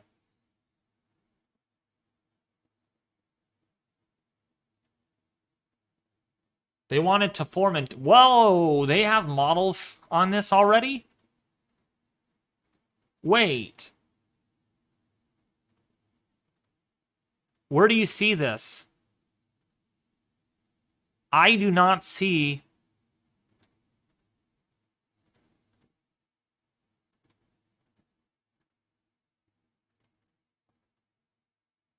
You're probably referring to the spaghetti plot. Yeah, they want it to be a hurricane, strangely enough. 949? 949 millibars, what?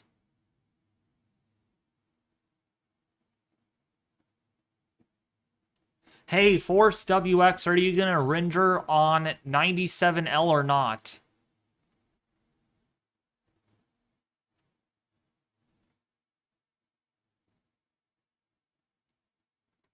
You're going to be part of our model crew, I think. It's going to be interesting. We'll add the model in there. And it will be the A... It will be... Oh, you changed your name completely.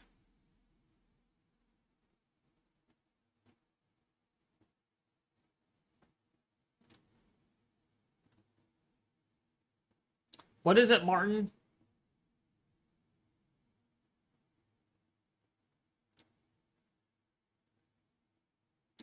Who is wishing for hurricanes to hit New York? None of us are, but the models...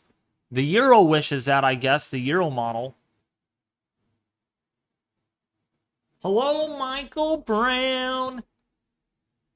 The one that knows the Joint Typhoon Warning Center from yesterday's stream. How's it going? Welcome to the stream. You're here just in time for the 11 o'clock advisory that will be out really soon. And we are going to wait patiently for that plane to fly into the center. Another Sandy, let's go. Come on. Are you really wishing a hurricane hits your area, Richard? Come on. That's probably not the best wishful thing. It's probably not the best. I don't understand why you all why one of you or a couple of you want a hurricane hitting your area. I mean, what is so fun about them? I want to hear your thoughts. Why?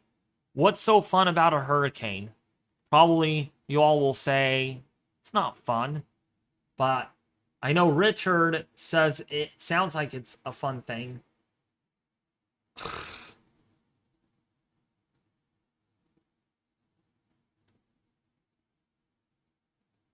Hillary was fun. Well, yeah, that was barely a tropical storm at landfall, though. That's one thing. We could be dealing with a hurricane at landfall for New York.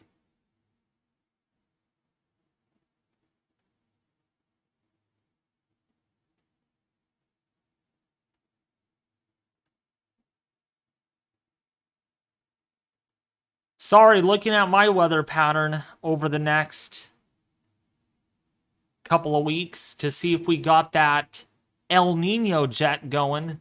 It's going to pick up. Yes, actually, I'm working on that currently. Yeah. But it's not 06Z Force WX. You have to be able to render within an hour.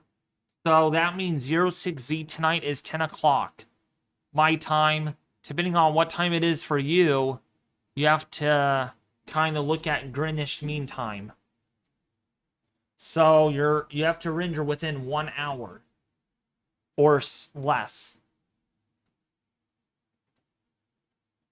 Yup, we are down on tropical tidbits to a category. Oh wait, no. Is that a category? I think it's a category 2 right now. But the models still think a category 4 is expected. So, yep, it's down below a category 3, according to tropical tidbits. By no surprise. That's what it is. Oh, and they got the center 959 millibars. So it's not as deep. It's not as strong as it was earlier. Man, they are barely finding hurricane force winds on the other side.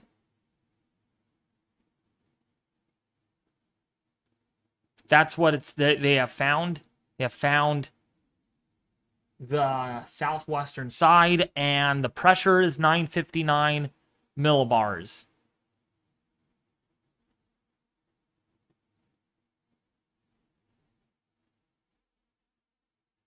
But did you hear me, Force WX? About with what I was saying?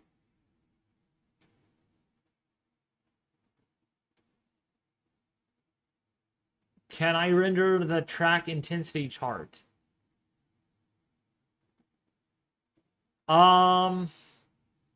You can if you want, but that's from 0Z.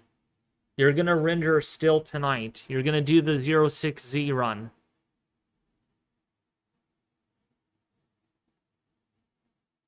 Cat 4 expected on the latest spaghetti plot. Yes.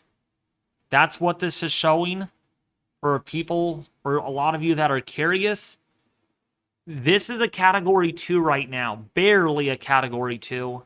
And there is still likelihood that this is going to try to make a run for a category 4 before it weakens again. My intensity model, yes, I'm a weather model. I do expect that the system is going to get to a category 4 and then weaken rapidly. And this is my intensity forecast. I don't know. I just rendered and this is the output. This is the output of my intensity forecast. Yes, I'm a weather model.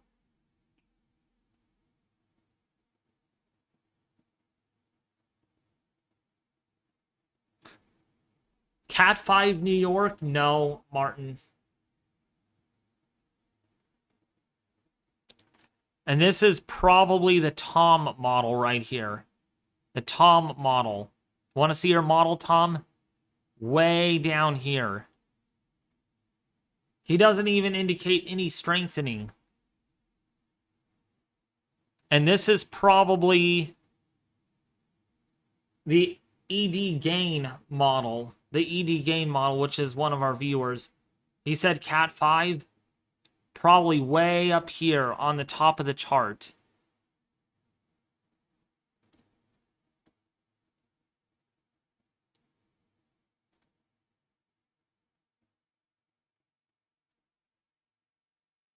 So that means Tom thinks this will not be a tropical storm in 5 days, which is probably an understatement, but we will see.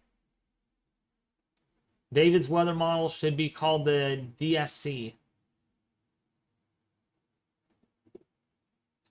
What does the C stand for, though? Force WX? I know DS means David Schlotthauer, but what does the C stand for?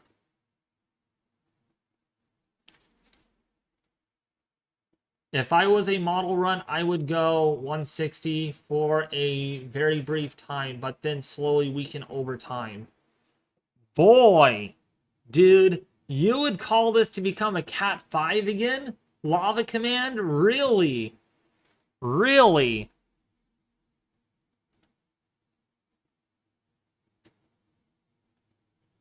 Here is the spaghetti plot from all of our viewers. Are you all ready for this?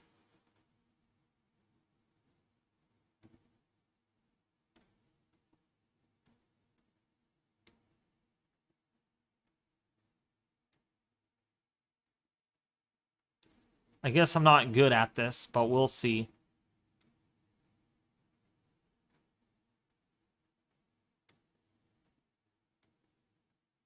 Here's all the spaghetti plots from all of our viewers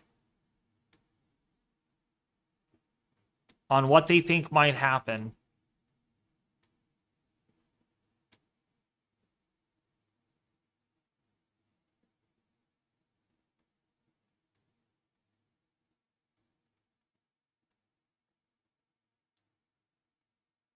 That's my spaghetti plot.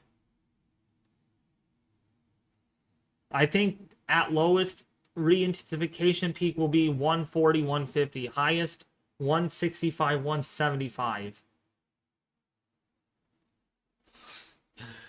It is going to be hard. It's going to be dry air and winds shear. Wind shear, you mean? Viewers, silly cool. While Tom Byrne over here is so generous. You heat up during the process, so when you rendered, Tom, you're a supercomputer, so you got really warm. Also, I'm predicting mid-range Cat 4. Oh boy. Oh boy, that's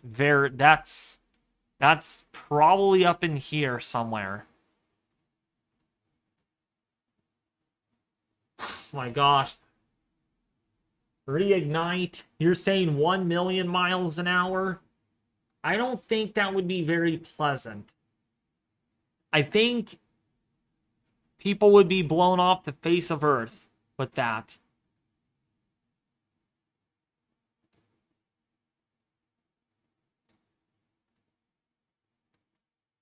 Man, we got some very explosive thunderstorm convection going on. Really explosive. And there is the eye. Look at that. Let's make my face bigger here. There it is. There's the hurricane. Right there. Man, I love my green screen. There it is. Cat 5. Cat 5 hurricane. No, just kidding. Just kidding. It's a Cat 1, Cat 2 maybe. It looks threatening, though, that it could be stronger. It's trying to do something, though. It's called an ERC. It's no Cat 1, I know.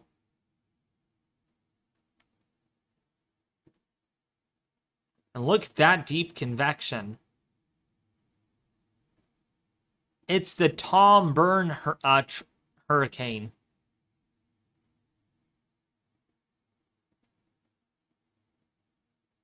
It's below 960 millibars. What? Where do you see that? Extrapolated? I don't think they did another Dropsonde yet. What is going on? What's up, yeet people? How are you doing? Nice donut center. There's no donut center on this.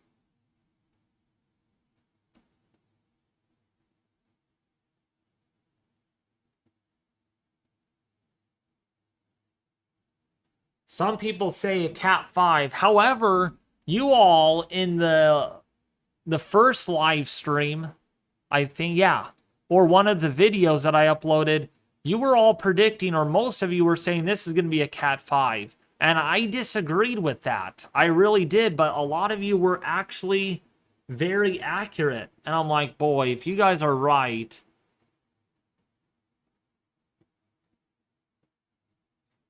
What's your intensity forecast on this, Tom? I want to hear your intensity, probably a tropical storm or lower.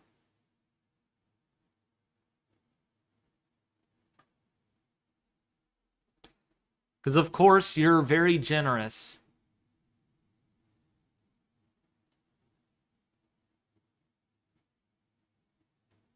Tropical storm veering northeast. Okay. What's up, Julie Tracy? How are you doing? It's probably below 960. Well, we'll see about that. Okay, Justin, because the last three passes, it was 161, 162. Yeah, that's the hurricane right there. Look at all the lightning over here with some of these storms. See some of the flashes.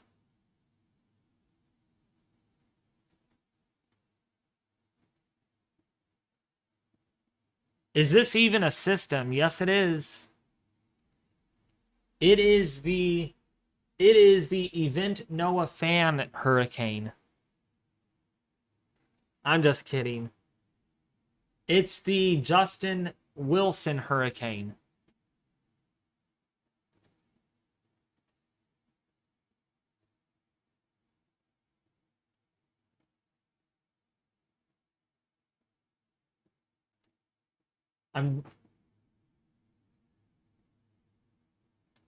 Well, you are donating me a lot. Thank you, Force WX. By the way, if you all are new to the channel, hammer that red subscribe button. Slam it. Slam it like you mean it.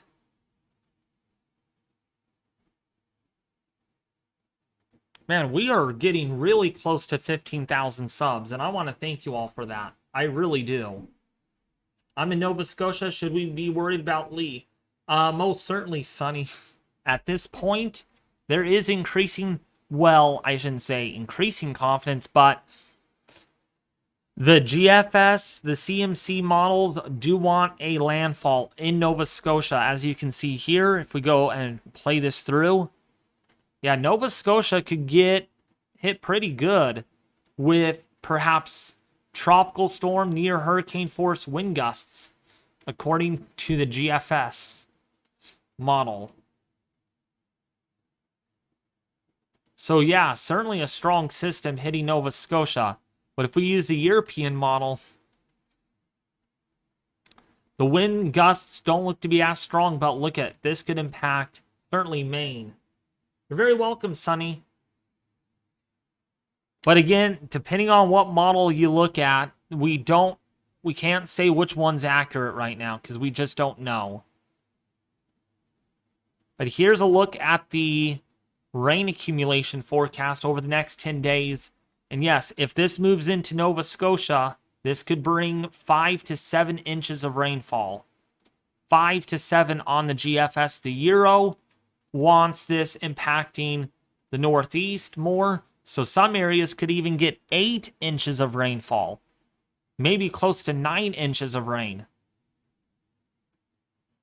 So that could be a lot of rainfall throughout the Northeast.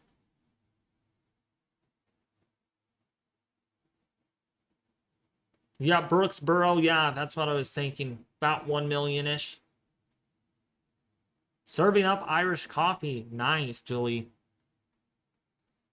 By the way, the rainfall over the ocean here could exceed 12 inches. And look how much rainfall could fall in this one area. 26 inches.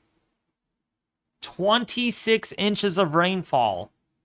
Imagining that if that was on land, that would be pretty devastating. 27.35 inches.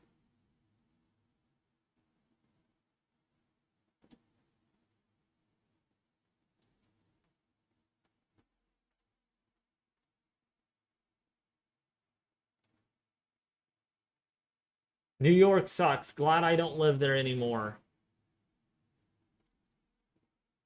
What makes it suck?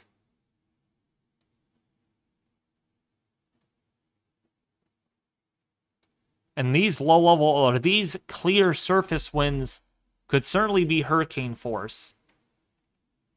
You can see sustained winds 85-ish miles an hour. So maybe a hurricane near the Northeast.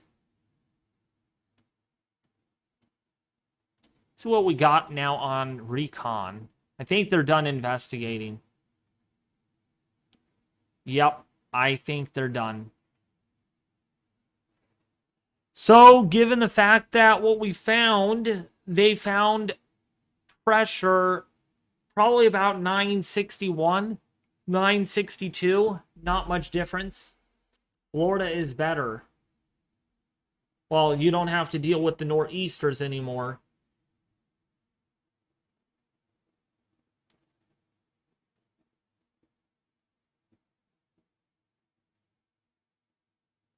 Bruh, Richard said. Look at what? The system. I mean, that's the potential of Lee making its way onshore. On the Euro, if we look at the GFS, it's offshore into Nova Scotia. You can see it right here.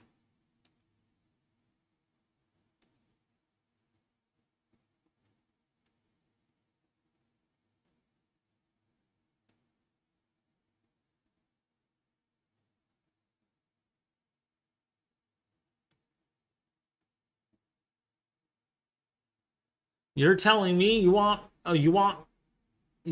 think I want tornadoes and thunderstorms all the time? Not necessarily. I don't even live in Tornado Alley, so I don't know where you're getting that from. I don't know where you're getting that from.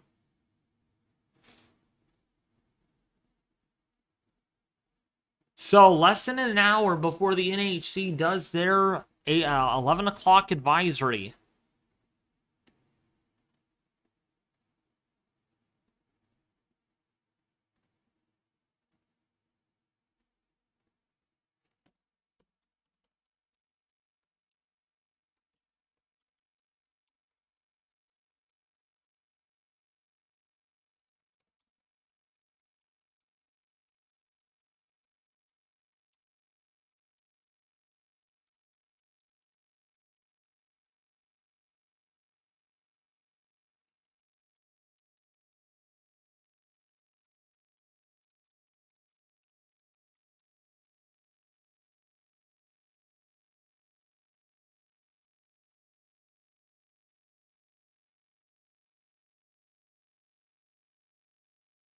All right, David, I've been messaging you.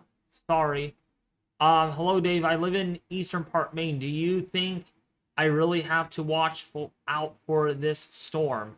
You live in Maine, East Port, Maine.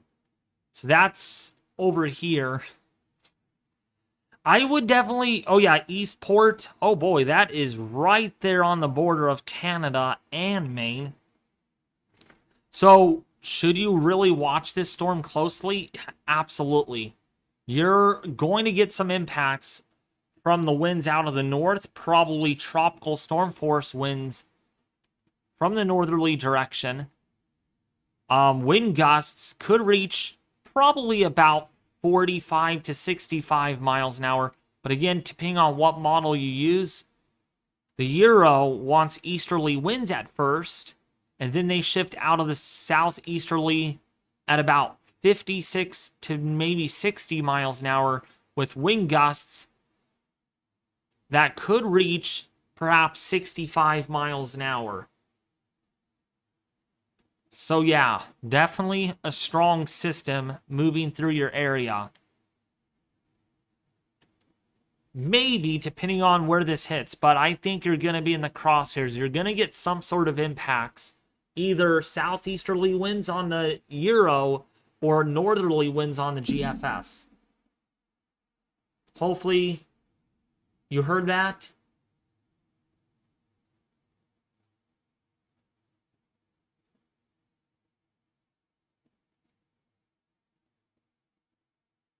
Wait, why is YouTube not letting you donate? Maybe you donated too much, I think, Force. Maybe. I don't know. Some people have complained about that they are not able to donate to me because it's not working.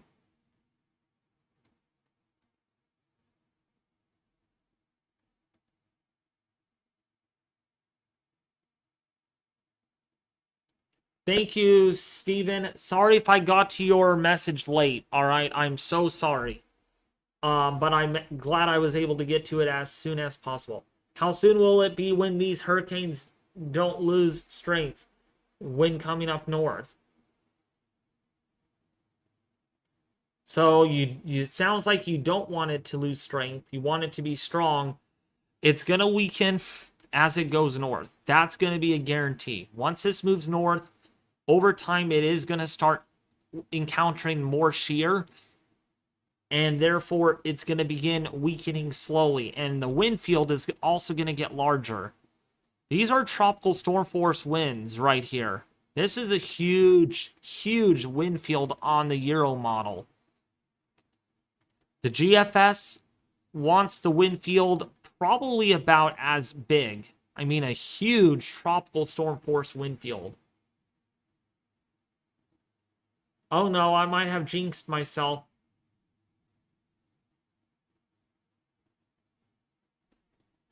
No Force WX. Oh well. I don't know. I don't think we should. Because we know it's not. Okay, let me just do a poll then. Let me do a poll.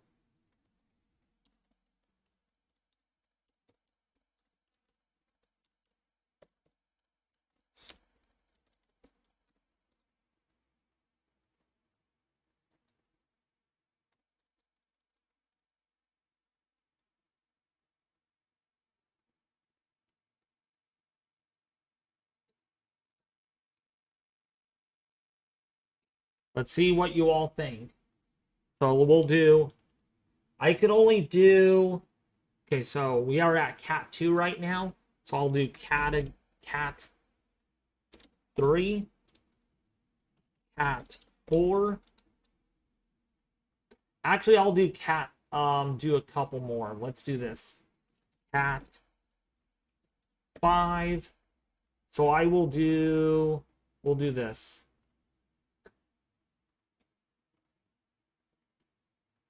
So we'll do 1. Well, re-strengthening means it's currently at a Cat 2, I'm assuming. Cat 2. Cat 3, Cat 4, and then I'll do Cat 5. How about that? So at least it will make better sense.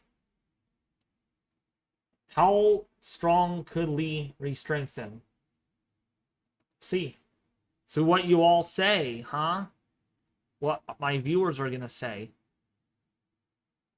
Oh, Cat 4. Oh, 10%. 15%. 17%. Oh boy, it's gonna be close. 24% say Cat 5.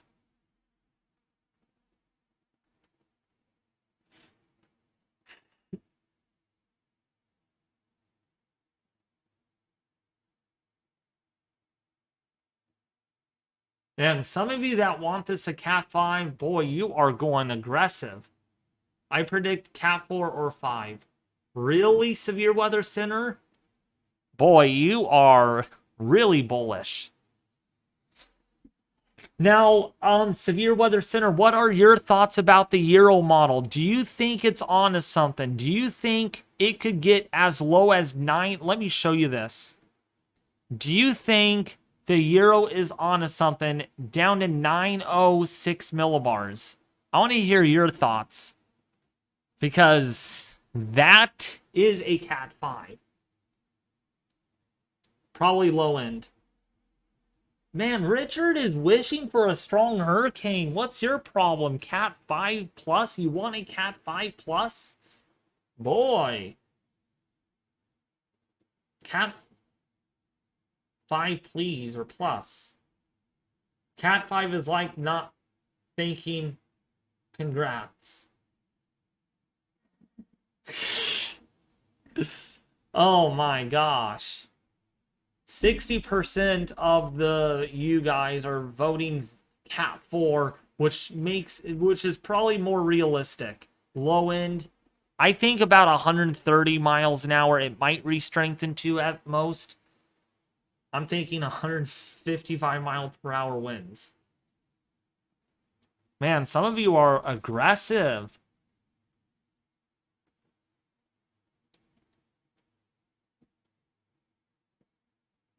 I don't want a Cat 5. Absolutely not. Because if it hits New York at a Cat 3 or stronger, it will be very devastating. It will probably be the worst hurricane to hit New York City in I don't know how long, but in a long time.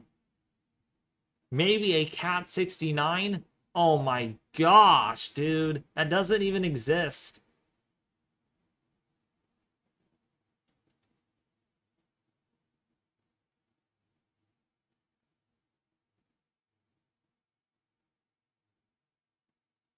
It's going to take some time to get together again. That's why I think Cat 3. Okay. I think upper Cat 3, but not Cat 4. All right.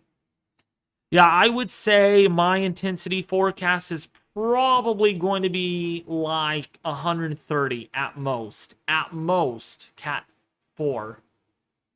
High in Cat 4, TRG is saying. What's up, by the way, brother TRG? Bro, read it out loud.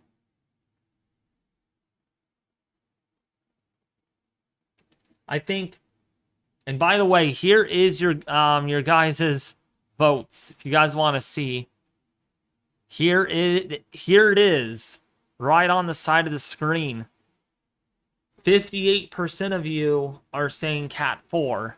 Yeah, you could see yourself typing. You could see yourself typing.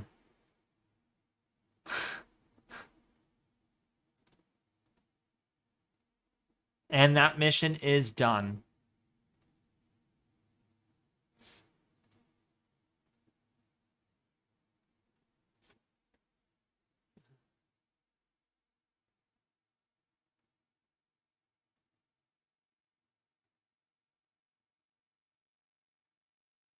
You go, David. What's up, Jersey Bob? Oh my gosh. Look what Richard said, you guys. Literally, Cat 8 billion Hey. Hi. Cat Infinity. Oh my gosh. Cat Infinity. What's up, Night Raven 1990? How are you? What's up, Extreme Weather? It's been forever.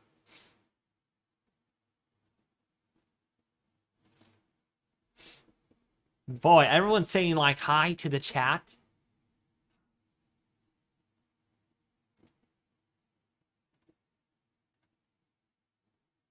Oh, by the way, Butter Dog, the moderator, that's in the chat. I might be a few minutes late to the staff meeting because, again, I'm streaming it till like 8 o'clock.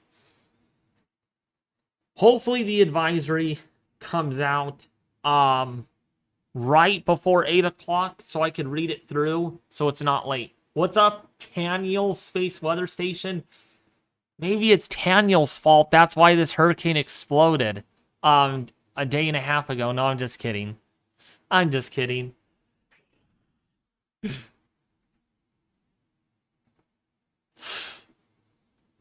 But yeah, you want to see this, Taniel? Look what might be headed for the Northeast.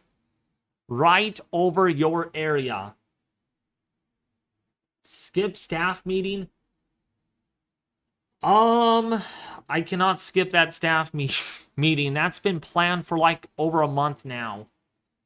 Remember, the staff meeting is to make sure all of our staff are on board. So when you guys join the server will run very smoothly. Because I have been through more than 15 million Discord servers. And many of them have not been very pleasant. You all are some of you are telling me to skip the meeting. You doing good today? I'm doing very good, Triggered. Well, for one thing,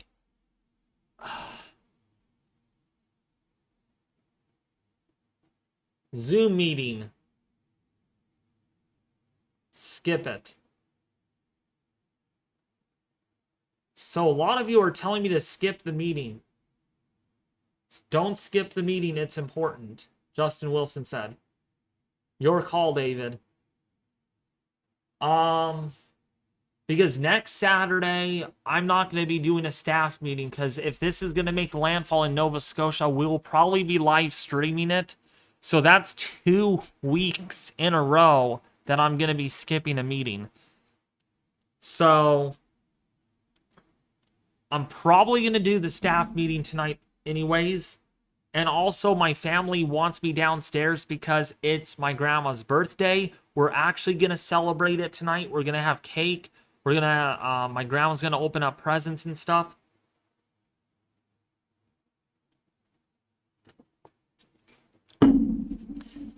So, at least I was able to stream you all.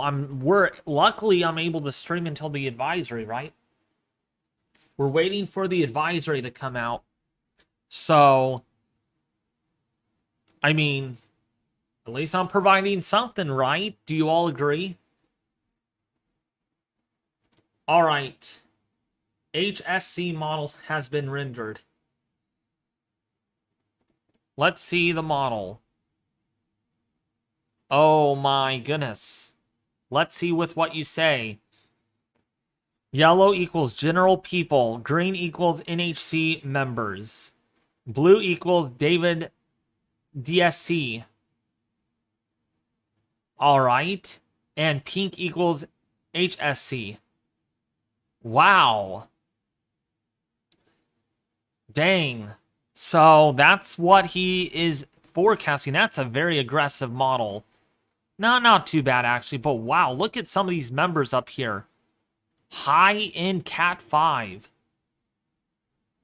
Look at this. This is you all. Yellow equals general people. That's the viewers. Is that my uncle? I hear my uncle. I think you hear.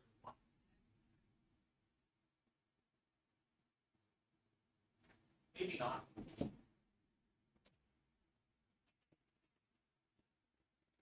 Never gonna give you...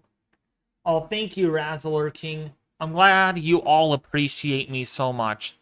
You know, when things are planned so far out, I mean, you guys don't even understand how long this has been in the planning works for to get a Discord server hopefully running smoothly. I mean, we planned this all out back in May. Back in May and April this year. The staff meetings are every Saturday up until at least October 1st.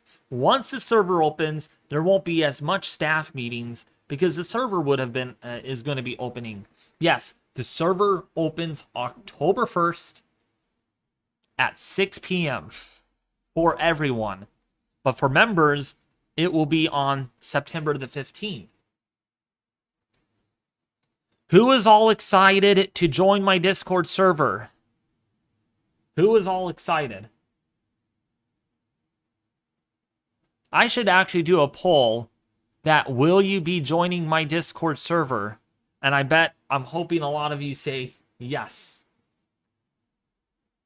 I am. Nice.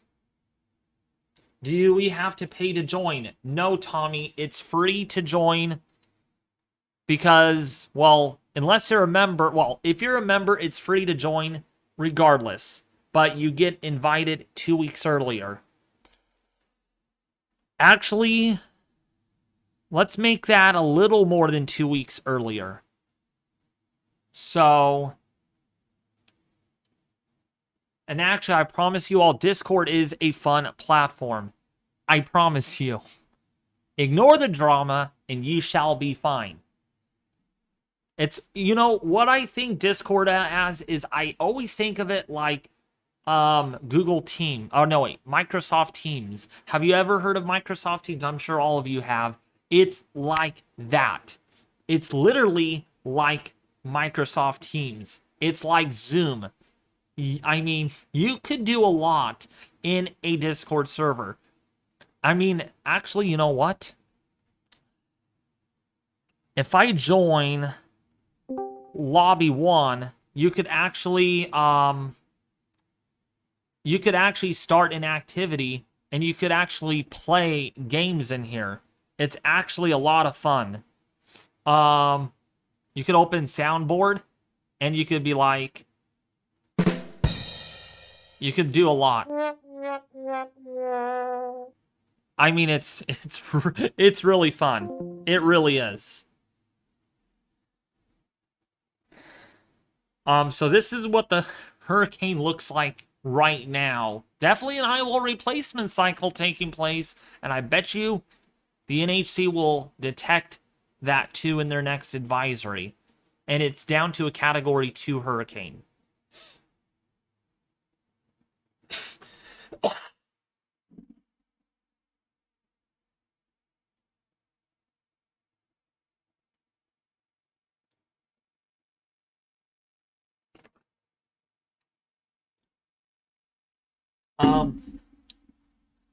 No Discord for me. Why is that, Tom?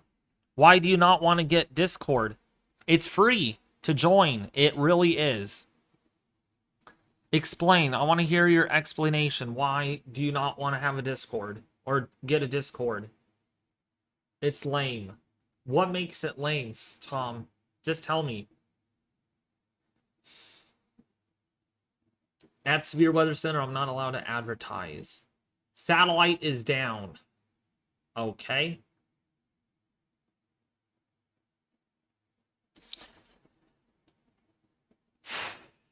It's not like Slack or Teams.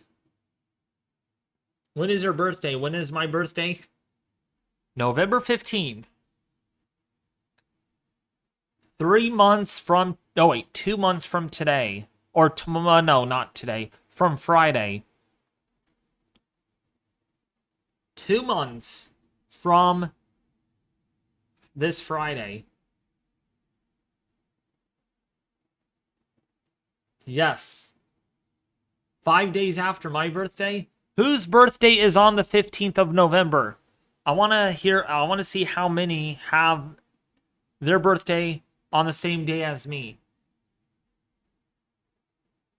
Oh, someone does. Jesse has the same birthday as me. That's cool.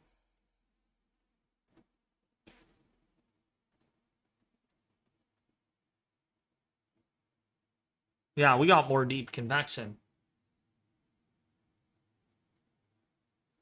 It's not, but it can be.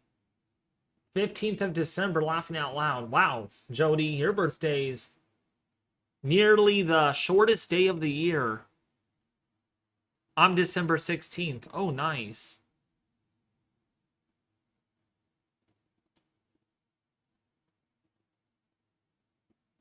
Anniversary on the 15th of November. You know whose birthday it is coming up, though? You want to know whose birthday it is coming up? You guys probably will guess it really well.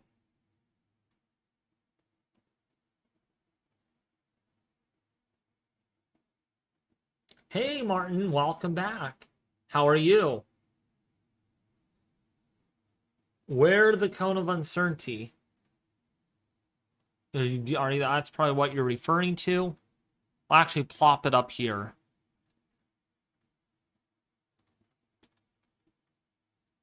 There's a cone of uncertainty right there.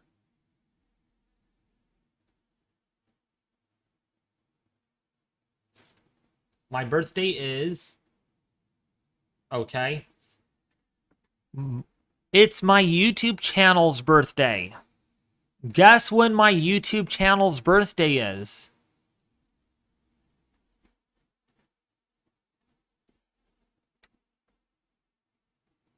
"30 minutes to the advisory. 30 minutes to excitement." Man, whoever gets the date wrong, you guys are definitely new. You guys are definitely new since I started my channel. All of you pretty much are, because I started at 0 subscribers. It is September the 15th. Ironically, it is September the 15th. Cham Dog's been here probably since September the 15th.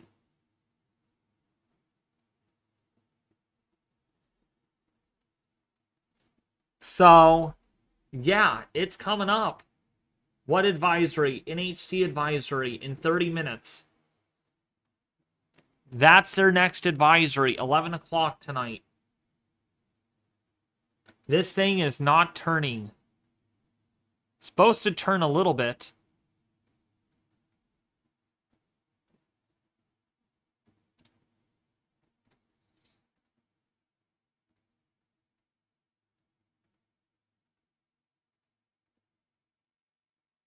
It's stalling. What's your chance of Lee hitting New York, New Jersey, New York area? Right now, probably a 2% chance of it hitting New Jersey, New York area. There's a lot of uncertainty still in the models.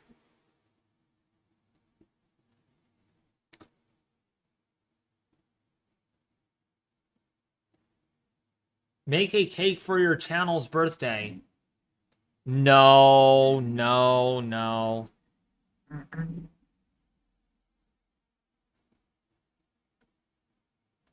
But yeah, my channel's birthday is coming up. And I'm excited. 1 year it's been since this channel has actually started. And I gotta say, it's been growing really nicely. We're almost up to 15,000 subs. I do appreciate it. And not just 15,000 subs, but 5,000 subs gained in nearly a week. Nearly a week. And I want to thank you all for that. There's a lot more better things coming to the channel that some of you are already aware of. Of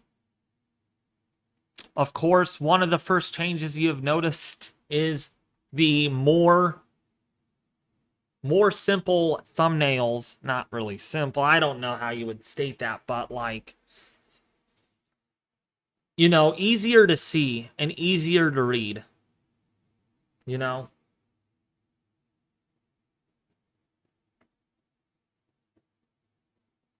Drone should be the present.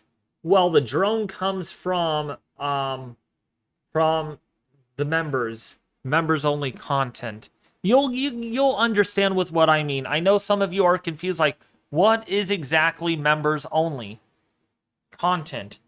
Well, while we are waiting for the advisory, let me open up a new window here. By the way, there is Lee right over there. We have a triangle. So, I don't want to bore you all. So, in simple way to put it, members only content is like, let me click on a YouTube channel. Let me do this. Let me use Ryan Hall, y'all, for an example. Because he is the most popular YouTube channel. Alright, no. Hold on. Actually, let's do this.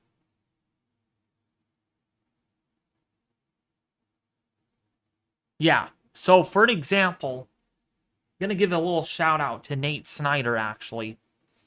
This is kind of what members only is, pretty much. So in order for me to click on, I want to see this, members only content, I cannot watch it unless I become a member.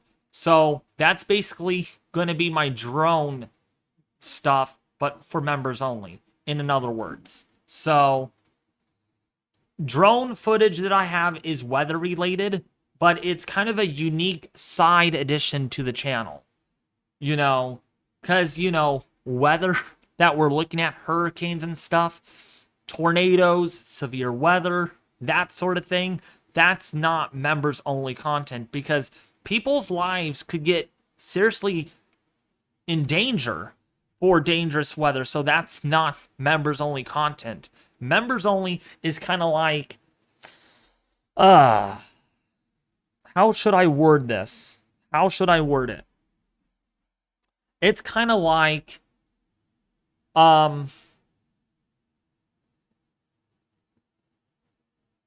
it's a perk. It's kind of like a perk. Like, if you are, like, let's just use my grocery store for an example where I shop at a lot. Safeway.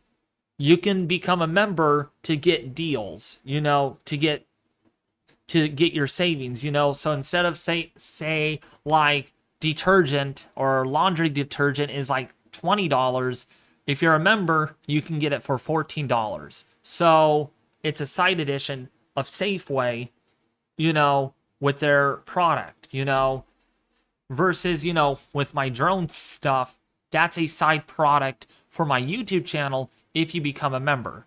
Does that make sense? I think you all understand that.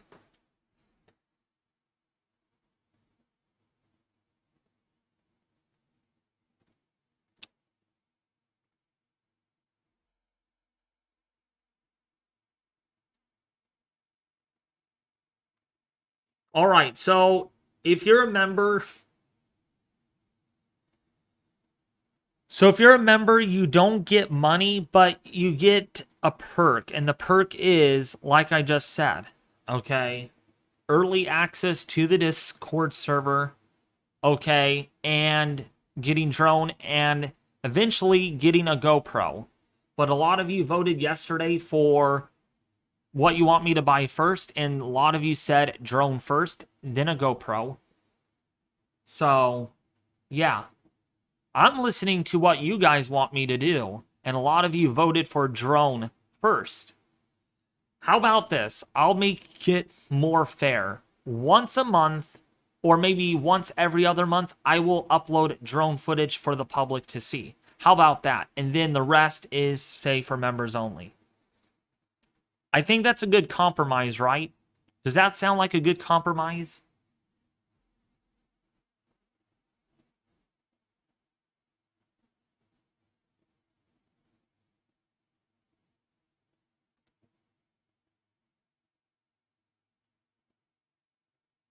Am I allowed to send my model server for people who... I don't understand what you're meaning there. Thank you, JA Adventures, for the $5 donation. David, what happened to Candy S? So, I don't want to really get into it. Let's just say I don't want to add words in someone's mouth. You know, I don't want to get called out for it, but Alex Miller, I'm not going to say it. I'm really not going to get into a lot of details, but he is no longer allowed to, he could watch this stream, I'm sure, but he just can't chat. And some of you probably understand why. You guys realize the reason why behind that. Look at the poll, David. Yeah, 45% say Cat 4, 35% say Cat 5, 15% say Cat 3, 6% say Cat 2.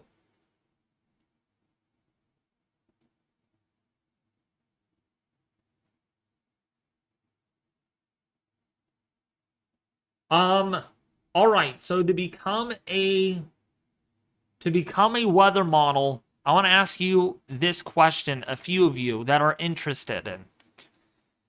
You have to know how to forecast in a good enough way. And second of all, do you all have Microsoft 365, which includes Microsoft Excel, Microsoft Word, Microsoft PowerPoint?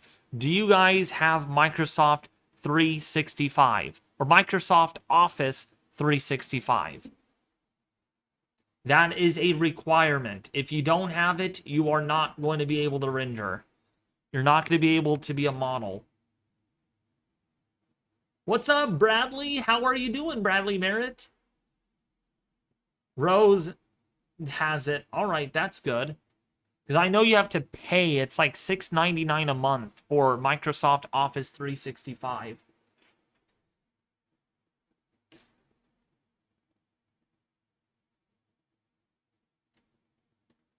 Severe Weather Center, do you have Microsoft 365 though? That's the question. And if you guys didn't hear me, then I'll repeat myself. David, I have Microsoft Office 365. Discord model server. I might make a server especially for model. Yeah. Another Discord server only for weather modeling people. Especially for hurricane season.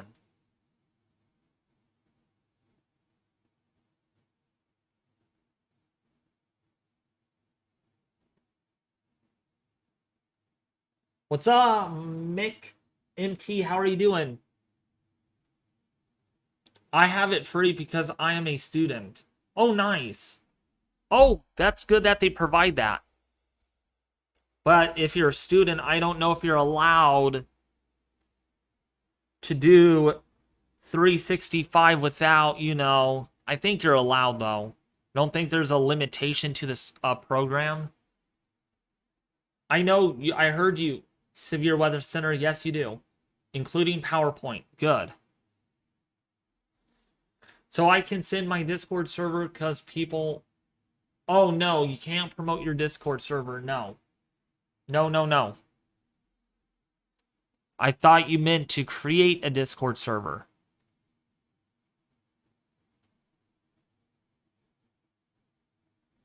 It's called organic growth. Growing... Okay, so how to grow on YouTube is... Or on Discord is do not promote yourself. You got to grow organically. Because, you know, it's not easy. You got to put time and effort into your creation to grow, to be successful. I have Microsoft 365. Good. That's great, Diana. Because some of you guys don't have PowerPoint. I know there's a price. It's like $6.99, so that's why I ask. I know a lot of you use Google Docs, because Google Docs is free.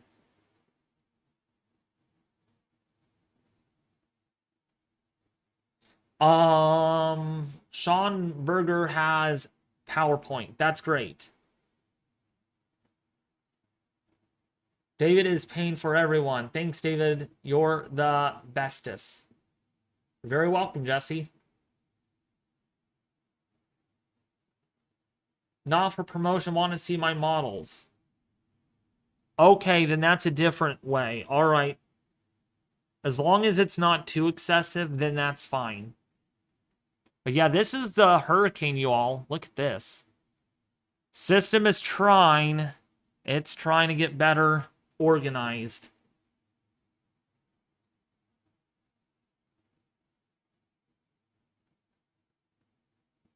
AccuWeather has it being a Cat 5 again. What? What? Really? A Cat 5 again? Okay, they're bullish.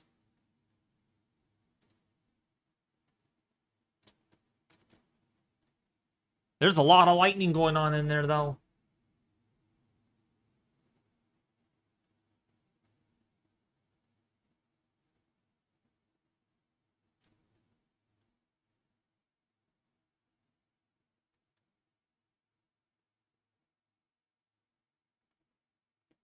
But we'll have to keep an eye on this because, yeah, this is going to be a major hurricane all the way through the next 5 days as it moves to the north. That turn to the north, highly uncertain.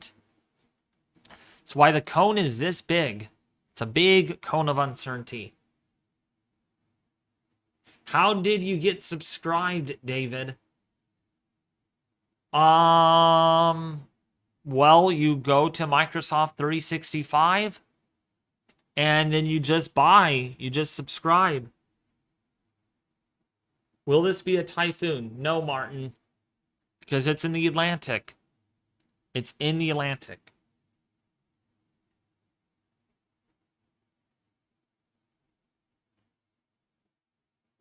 Lightning in the Eyewall is not good. No, it's not. And you can see it right here. You can see the lightning right there. See the little dots briefly? That is lightning. You're witnessing some lightning activity. Look at. Watch this.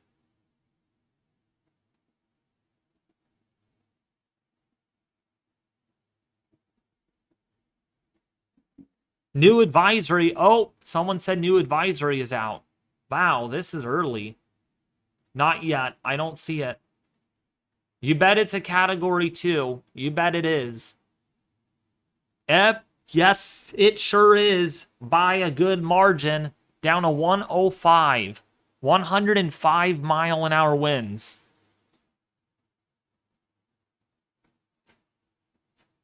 So it is definitely weaker than it was earlier. So we will read the discussion down to a category 2. As I mentioned, I knew it was going to be that low. I said 105, and wow, you were on the spot. Event NOAA fan.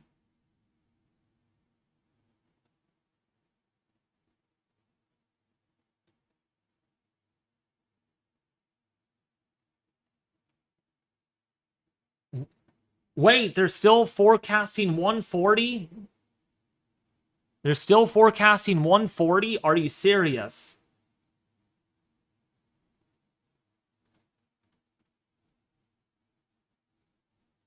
We are 20 subs away from 14.8K.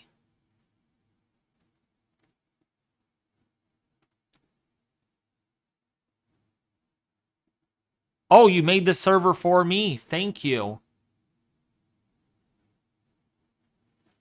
Now, let's not just invite people. Force WX, we got to make sure they have Microsoft 365. I will invite some of my friends that have it, though. Okay. Wait, though.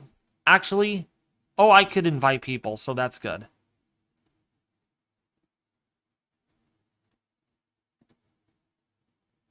Yeah, I've got to wait for the new text thing to come out. It says 14.6. What the heck? I bet you're wrong. Because this is my current number, so... Might want to refresh. Might want to refresh your browser.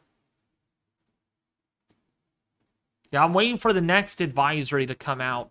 We got the 11 o'clock product or public advisory. It is moving towards the west-northwest at 9 miles an hour, pressure 962, and it has 105 mile an hour winds.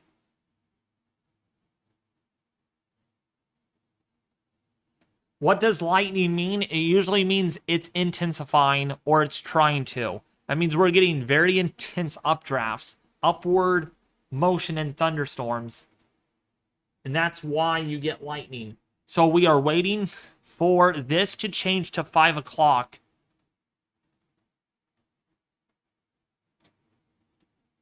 We're waiting for this to change to 5 o'clock.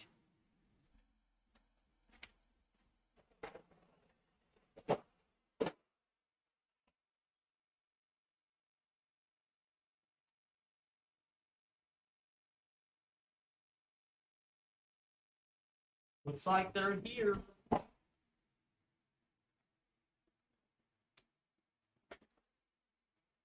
$11 p.m. he means, yes.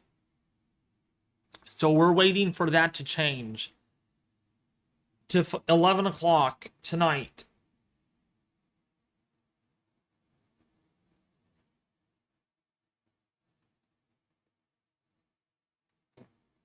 Man, boy, Tom, I don't mind you being negative, but you do not have a happy personality. I am so sorry to hear that. You say everything is sus. Discord is sus. Microsoft Office 365 is sus. Man, you're just not happy. What has changed? Tell me, bud, what has changed? I hope everything's fine, you know?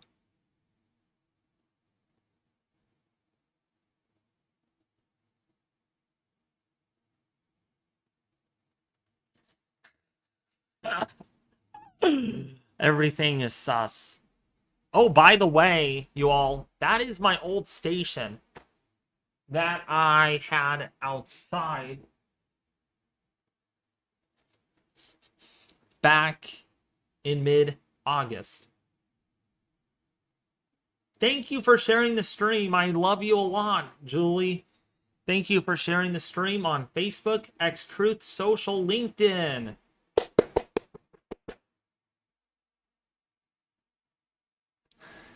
Okay, now the 11 o'clock advisory has been released.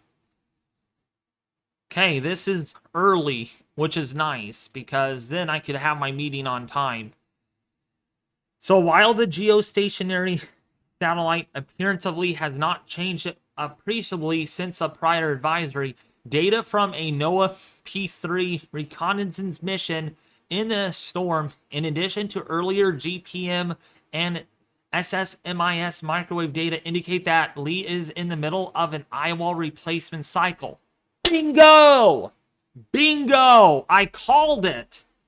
Bingo! We are in the middle of an Eyewall replacement cycle. The aircraft has been reporting both an inner and outer eyewall, with the outer eyewall gradually contracting in size. However, this outer eyewall continues to exhibit some asymmetry, consistent with modest vertical wind shear still affecting the storm. In addition, the aircraft has reported that the inner core wind field is becoming weaker but broader, with a more muted wind profile outside of the radius of maximum wind. The observation is also evident comparing the tail Doppler radar data between the morning and evening. All right. So this says it all. Right here, we certainly have an Eyewall replacement cycle that is in place. So that's confirmation, both on what we saw, that there is an ERC in place. Data between the morning and evening NOAA P-3 missions, the peak flight level winds were down to 94 knots, with SFMR only in the 75 to 85 knot range. The initial intensity has been adjusted to a somewhat generous 90 knots for this advisory. Lee continues to move west-northwestward this evening at 9 knots. As discussed previously, the mid-level ridge axis currently north of the Lee is soon expected to shift to its west-southwest, resulting in Lee slowing its forward motion and perhaps making a slight westward bend over the next 24 to 36 hours. Afterwards, an eastward moving mid-latitude trough is expected to erode this ridge and allow Lee to turn northward by the end of the forecast period. There remains a significant amount of spread in both the deterministic and ensemble guidance on when this turn occurs, and then how quickly Lee accelerates northward. For now, the NHC forecast remains closest to the consensus aids, which have slowed a bit from the prior cycle, and the latest NHC forecast is a bit slower, but near the same trajectory as the prior advisory. So while vertical wind shear over Lee appears to be gradually decreasing over the system, the ongoing ERC seems to be resulting in the wind field broadening versus allowing Lee to re-intensify so far. However, once this cycle is fully completed, re-intensification is still anticipated, and the NHC forecast still takes Lee back to a Category 4 hurricane in about 24 to 48 hours. In good agreement with the latest, 36 to 48 hours, misread that. In good agreement with the latest HAFS AB forecast, which both explicitly show the ongoing ERC. However, Lee's growing wind field, in combination with its slowing forward motion, could make the hurricane susceptible to feeling the effects of its own cold wake, which the atmospheric ocean coupled HAFS and H-WRF model suggests could begin to occur beyond 36 hours. Thus, the latest NHC intensity forecast shows gradual weakening beginning by that time, with more pronounced weakening by the end of the forecast period as the hurricane transverses already cooler sea surface temperature from Hurricane and from Franklin and Adelia last week along its forecast track. This intensity forecast is in good agreement with the simple consensus aids, but is a little lower than the HFIP corrected consensus early on. So this is going to become a Category 4. We know that's going to happen because we have lessening shear that is being observed, and I'm not wishing this, by the way, but the data makes sense. We see it in the models, we see it in a lot of things, and we have seen the ERC taking place, and that ERC will likely complete by tomorrow morning. So don't expect the system to really get in a hurry of strengthening right now. Okay. There it is. Barely 140, but it will do. And then going back down to a Category 2 hurricane in 5 days as it moves north. So no longer a major hurricane in the last couple of days, which at least is nice to see from the NHC, but still going to be a hurricane for sure throughout the next 5 days. And that's what we have here. Definitely a slower moving system, though. Man, this is not going to move very much. Just think about this. From Saturday all the way into perhaps maybe even Wednesday. Man, that's just drifting. That's not going much. It's not moving very much. And that's what we see here. So there's a track forecast. And yes, the cone of uncertainty is getting closer and closer to Bermuda. So for you all in Bermuda, definitely need to be staying tuned to my YouTube channel for this, because this track forecast is all the way into Thursday, which means once we get past Monday, Tuesday, all the way through Saturday, this coming week, I will not be working. So I will be able to do a lot of YouTube updates on this as long as this remains a threat. You just heard me. We're going to be doing updates on this. I don't think we're going to do any live streaming on this anymore, but continued video updates will be a necessity. Maybe another discussion on this in about, let's see when that is. So strengthening all the way into Sunday, maybe something on Monday. I will have to see, though, on how my work kind of evolves with YouTube. But either way that goes, let's take a look here at the NHC. Lee's core, let's update this. And it has not updated, so we don't get the latest data yet. This should have updated, and it has. So now there is increasing probability over Bermuda now that there is now a 10 to almost 20% chance of tropical storm force winds arriving there right around Thursday, late morning, early afternoon, somewhere rather in that time frame. So again, definitely a slim chance that Bermuda could certainly get tropical storm force winds out of this. But right now, the ERC is going on. We have an Eyewall replacement cycle, and that will likely complete itself by tomorrow morning, if not maybe sooner rather than later. We will see about that. Yeah, you can even see it right here. Look how much bigger this eye is here. Can you all see that? A much bigger eye really starting to develop here, which really makes sense with the ERC that we have. That's old data. Yeah, this is old data. That's why I'm not reading it. But this is not. This is the 11 o'clock advisory of the tropical storm force wind chances.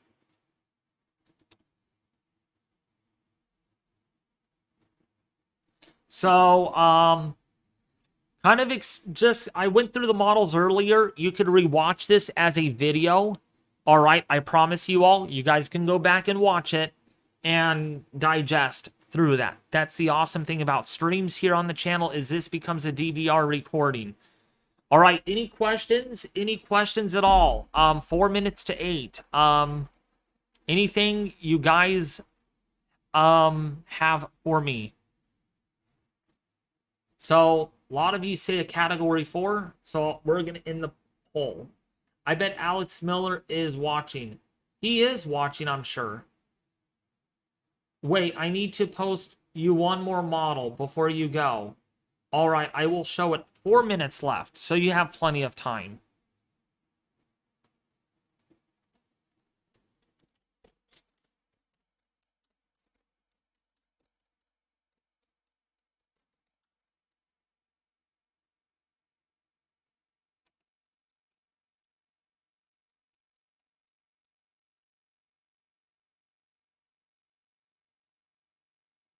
Hey, we take a sneak peek at 3D again? Sure.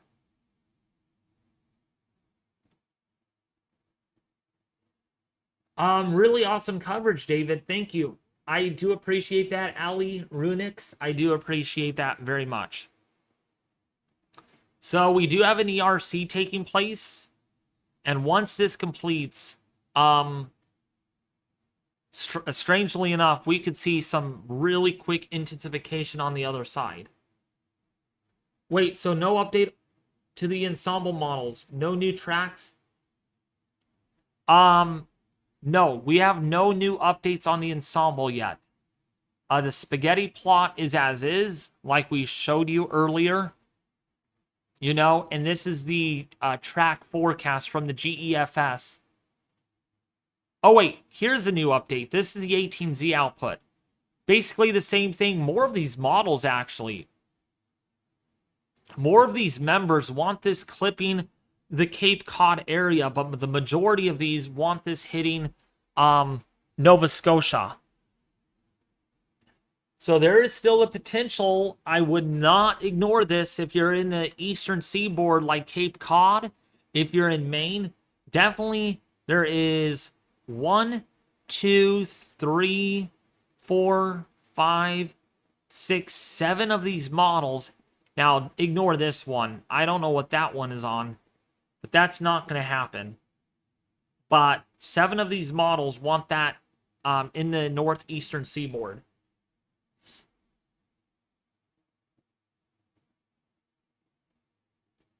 But again, do not use this map to make decisions. Please seek official info. Please seek official info. All right, let's see. You didn't send me anything yet. I'm headed out here really, really soon. Anything else you guys want from me before I head out? If you haven't already, please subscribe to the YouTube channel. It really, really means a lot to me.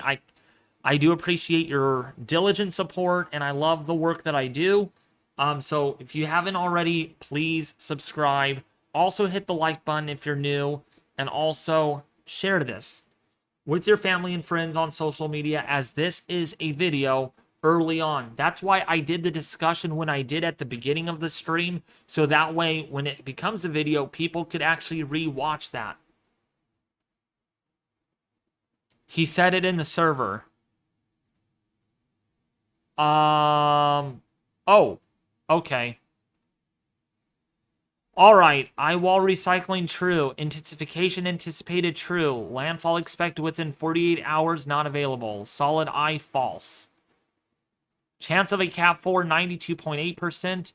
37-foot waves estimated in the inner eyewall. Center temp, minus 76 degrees, I think. Center pressure, 956 millibars. Data from Windy TV, Tropical Tidbits, David Schlotthauer. Nice. I appreciate that.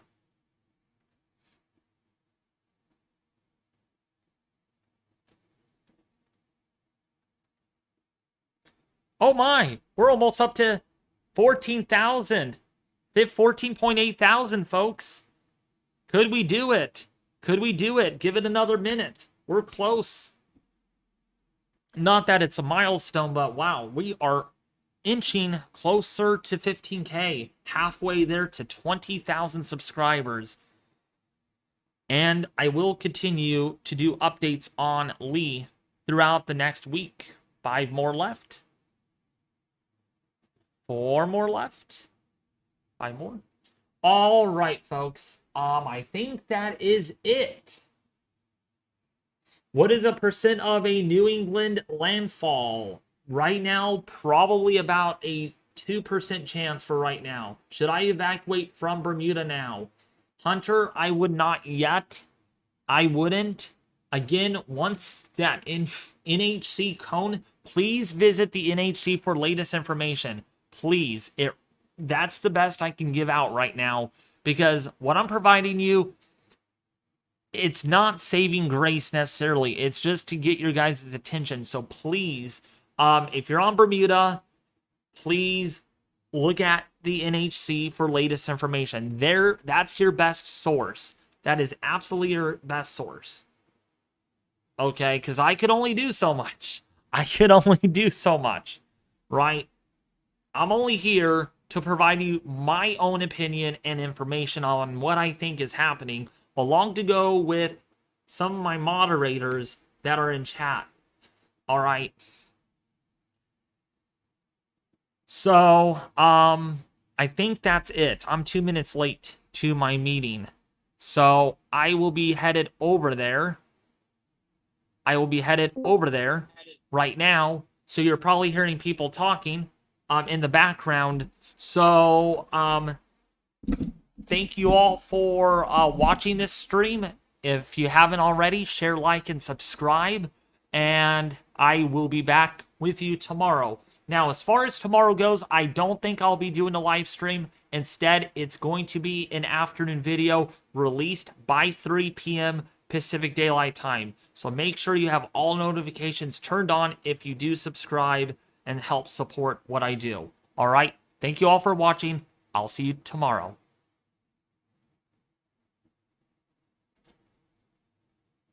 And another